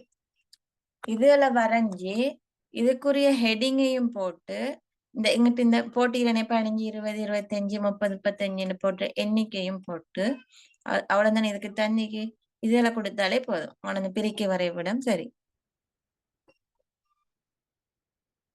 இதை வந்து புள்ளிகள்னு சொல்லவும் மேலும். அடுத்தது 2வது கேள்வி பாருங்க. வரைப்பில் இருந்து இடையம் Q2, கீழ்காலனை Q1, மேல்காலனை Q3 என்பவற்றை கணித்து அவற்றை வரைப்பில் குறித்து காட்டுக. சரியா?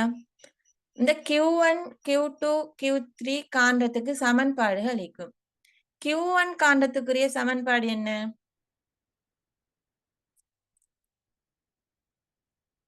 தெரியுமா யாருக்காலும்?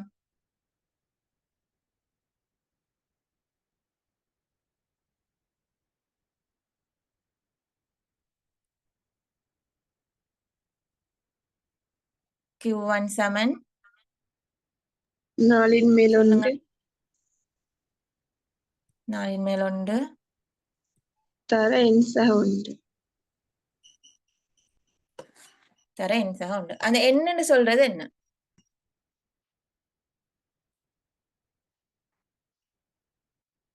எண்ணிக்கை அந்த தரவுல தரவுகள் எண்ணிக்கை.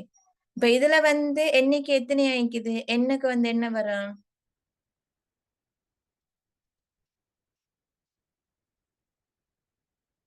எத்தனை வருது எண்ணுக்கு பதிலா? 23. 23 தர 1 24. சரியா? இப்ப இத வந்து சுருக்குனால் எத்தனை விட வருது?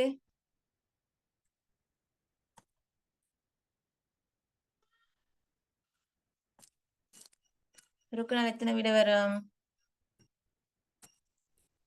1 6. 6 எத்தனை? 6. தெரியாது. 6 6ன்னு சொல்றது விடை இல்ல. இத நாங்க ஆர்டர் பண்ணதுல 6வது ஈட்டுல வந்து எது ஈக்கிறோம் அதுதான் வந்து Q1 இருக்கும். இப்ப இதுல வந்து 6வது ஈட்டுல ஈக்குது. இப்ப இதுல நாங்க எண்ணிக்கையை சரியா போடாதால விளங்குறது இல்ல. நாங்க ஆர்டர் பண்ண வரும் Q1 வந்து 42. 42க்கு நேரா நீங்க குறிச்சு காட்டணும். எனக்கு கிராஃப்ல குறிச்சு காட்ட சொல்லிக்கிறாங்களே. 42க்கு நேரா Q1 குறிப்பீங்க. இதே Q2 வந்து எப்படி காணுவீங்க? அறத்தர எண்சா உண்டு. அரைத்தர எண்சக உண்டு. அது சுருக்குன எத்தனை விட வருது?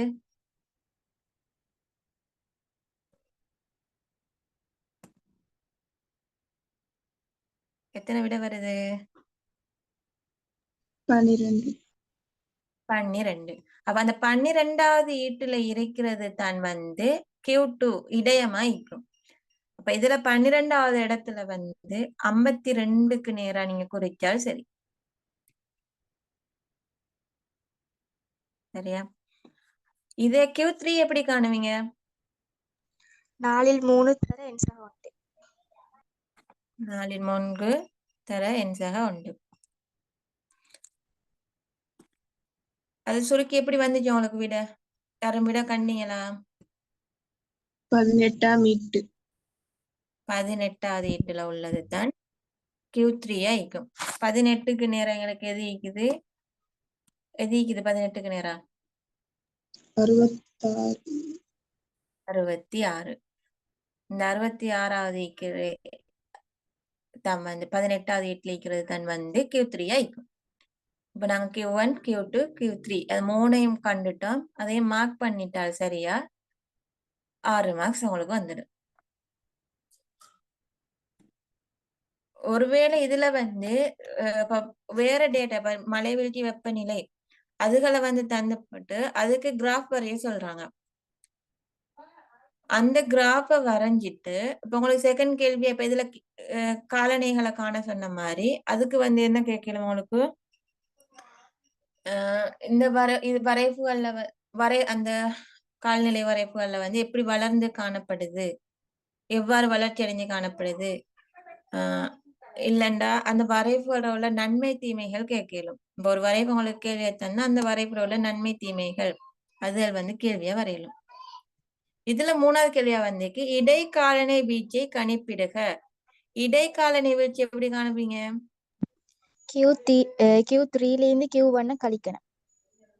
Q3 minus Q1. இப்ப இதுல Q3 எது?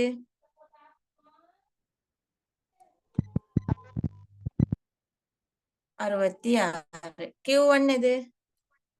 42. 42. இது ரெண்டையும் கழிச்சா விட என்ன வருது? 24. 24. இந்த 24 தான் வந்து இடைக்காலனை வீச்சா காணப்படும். விளங்கிச்சா? ஓ மேடம்.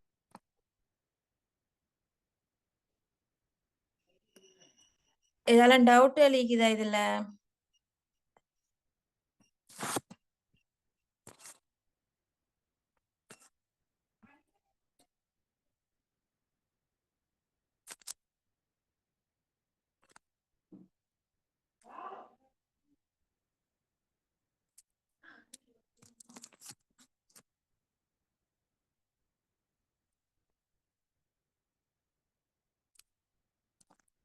டவுட் இல்லையா இருக்கும்? இது இல்லாம வேற எதுலயும் டவுட் இருக்குதா உங்களுக்கு? பார்ட் 1க்கு வர வேண்டிய இந்த மெப் கொஸ்டின்.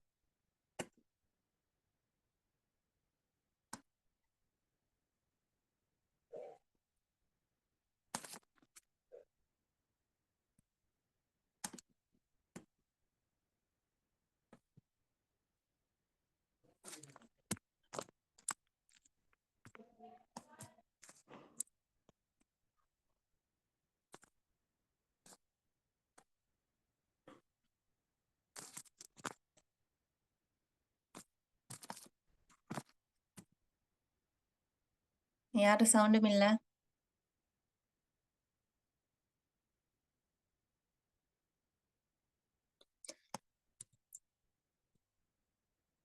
சரி, யாருக்கும் டவுட் இல்ல போல. இதோட இந்த பார்ட் 1 பேப்பர் முடியுது. நான் சொன்ன மாதிரி தான் பார்ட் 1க்கு வந்து 3 பார்ட். ஃபர்ஸ்ட் பார்ட்ல வந்து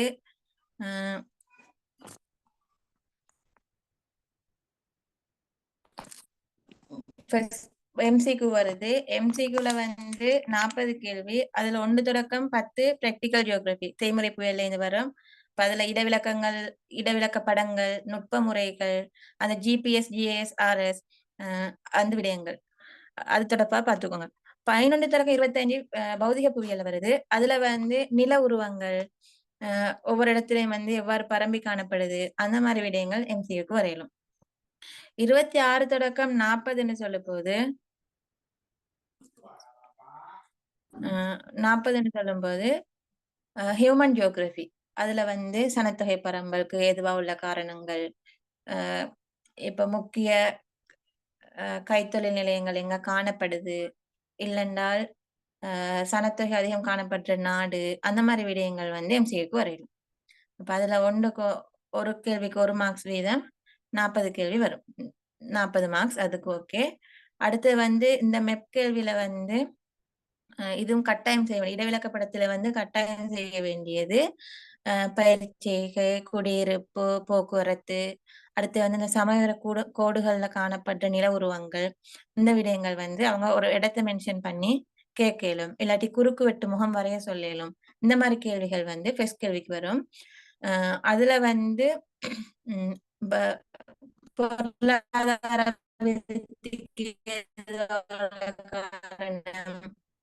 குடியிருப்பு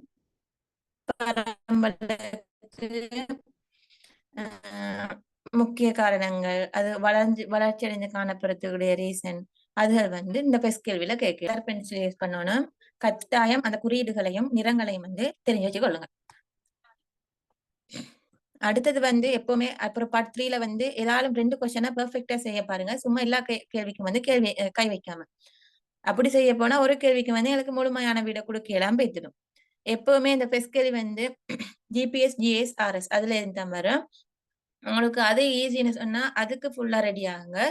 இல்ல அந்த வரைப்புகள் லேசி அப்படின்னு சொன்னா வரைப்புகள் செக்ஷனுக்கு வந்து ஃபுல்லா ரெடி ஆகுங்க. அப்ப அது 2ல 1க்கு நீங்க ஃபுல்லா ரெடி ஆகினால் பார்ட் 3ல 3 இல்லாட்டி 6வது கேள்வியில எது சரி ஒன்று உங்களுக்கு செய்யணும். அடுத்தது வந்து 4, 5வது கேள்வி வந்து 4வது கேள்வி வந்து தரவு நுட்ப முறைகள், அந்த படங்கள், அந்த விடயங்கள் தொடர்பாக வரும். 5வது வந்து தரவுகள வகை, தரவு தகவல்களுக்கு இடையிலான வேறுபாடு, நன்மை தீமைகள், அந்த மாதிரி விடயங்கள் வரும். இந்த இதுல வந்து நீங்க ஏதாலும் 2க்கு ஃபுல்லா ரெடி ஆகிட்டு இருந்த இப்ப விளங்குது தானே உங்களுக்கு. இந்த செக்ஷனுக்கு இந்த கேள்வி வரும், இந்த 3வது கேள்வி இந்த தலைப்புக்கு தான் வரும், 4வது கேள்வி இதுக்கு வரும். அப்ப அப்படின்னு பார்த்து நீங்க ஒவ்வொரு கேள்விக்கும் பெர்ஃபெக்டா ரெடி ஆகினால், 2 கேள்விக்கு ஃபுல்லா ரெடி ஆகினால் ஃபுல் மார்க்ஸ் வந்து எடுக்கலாம். எப்படியும் வந்து ஜியோகிராபில பார்ட் 2 செக்ஷன் வந்து நாங்க செஞ்சிடுவோம், லேசா செய்வோம். ஆனால் எம்சிக்யூல நாங்க எடுக்கிற மார்க்ஸ் தான் வந்து எங்களுக்கு ஏயோ பியோ எடுக்கிறதுக்கு சப்போர்ட் பண்ணும். எம்சிக்யூ பார்ட் 2 வந்து நாங்க பாயிண்ட்ஸ் எல்லாம் எடுத்து எங்களோட கருத்துக்களை சொல்றதால எப்படியும் எங்களுக்கு மார்க்ஸ் வந்துடும். அது வந்து எங்களை ஒரு சி நிலைமையில வைக்கும். ஆனா நாங்க எம்சிக்யூ ஒழுங்கா செஞ்சால்தான் ஏயோ பியோ எடுக்கலாம். எனக்கு விளங்கிக்கும் நினைக்கிறேன். ஜாயின் பண்ண எல்லாருக்கும் ஜஸாக்கல்லா ஹைர், பாரக்கல்லா, ஆல் தி பெஸ்ட். எல்லாரும் எக்ஸாம் நல்லபடியா செய்யுங்க. மேடம் ஜஸாக்கல்லா ஹைர். பாரக்கல்லா.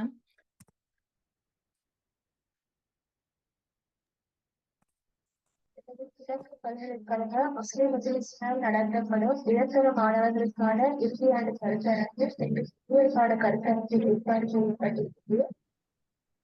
அதன் அடிப்படையில் அதனை சிறப்பாக Secretary of Arts and Culture, Mr. எனது முஸ்லிம்களின் சார்பாக மனமார்ந்த நன்றிகள்.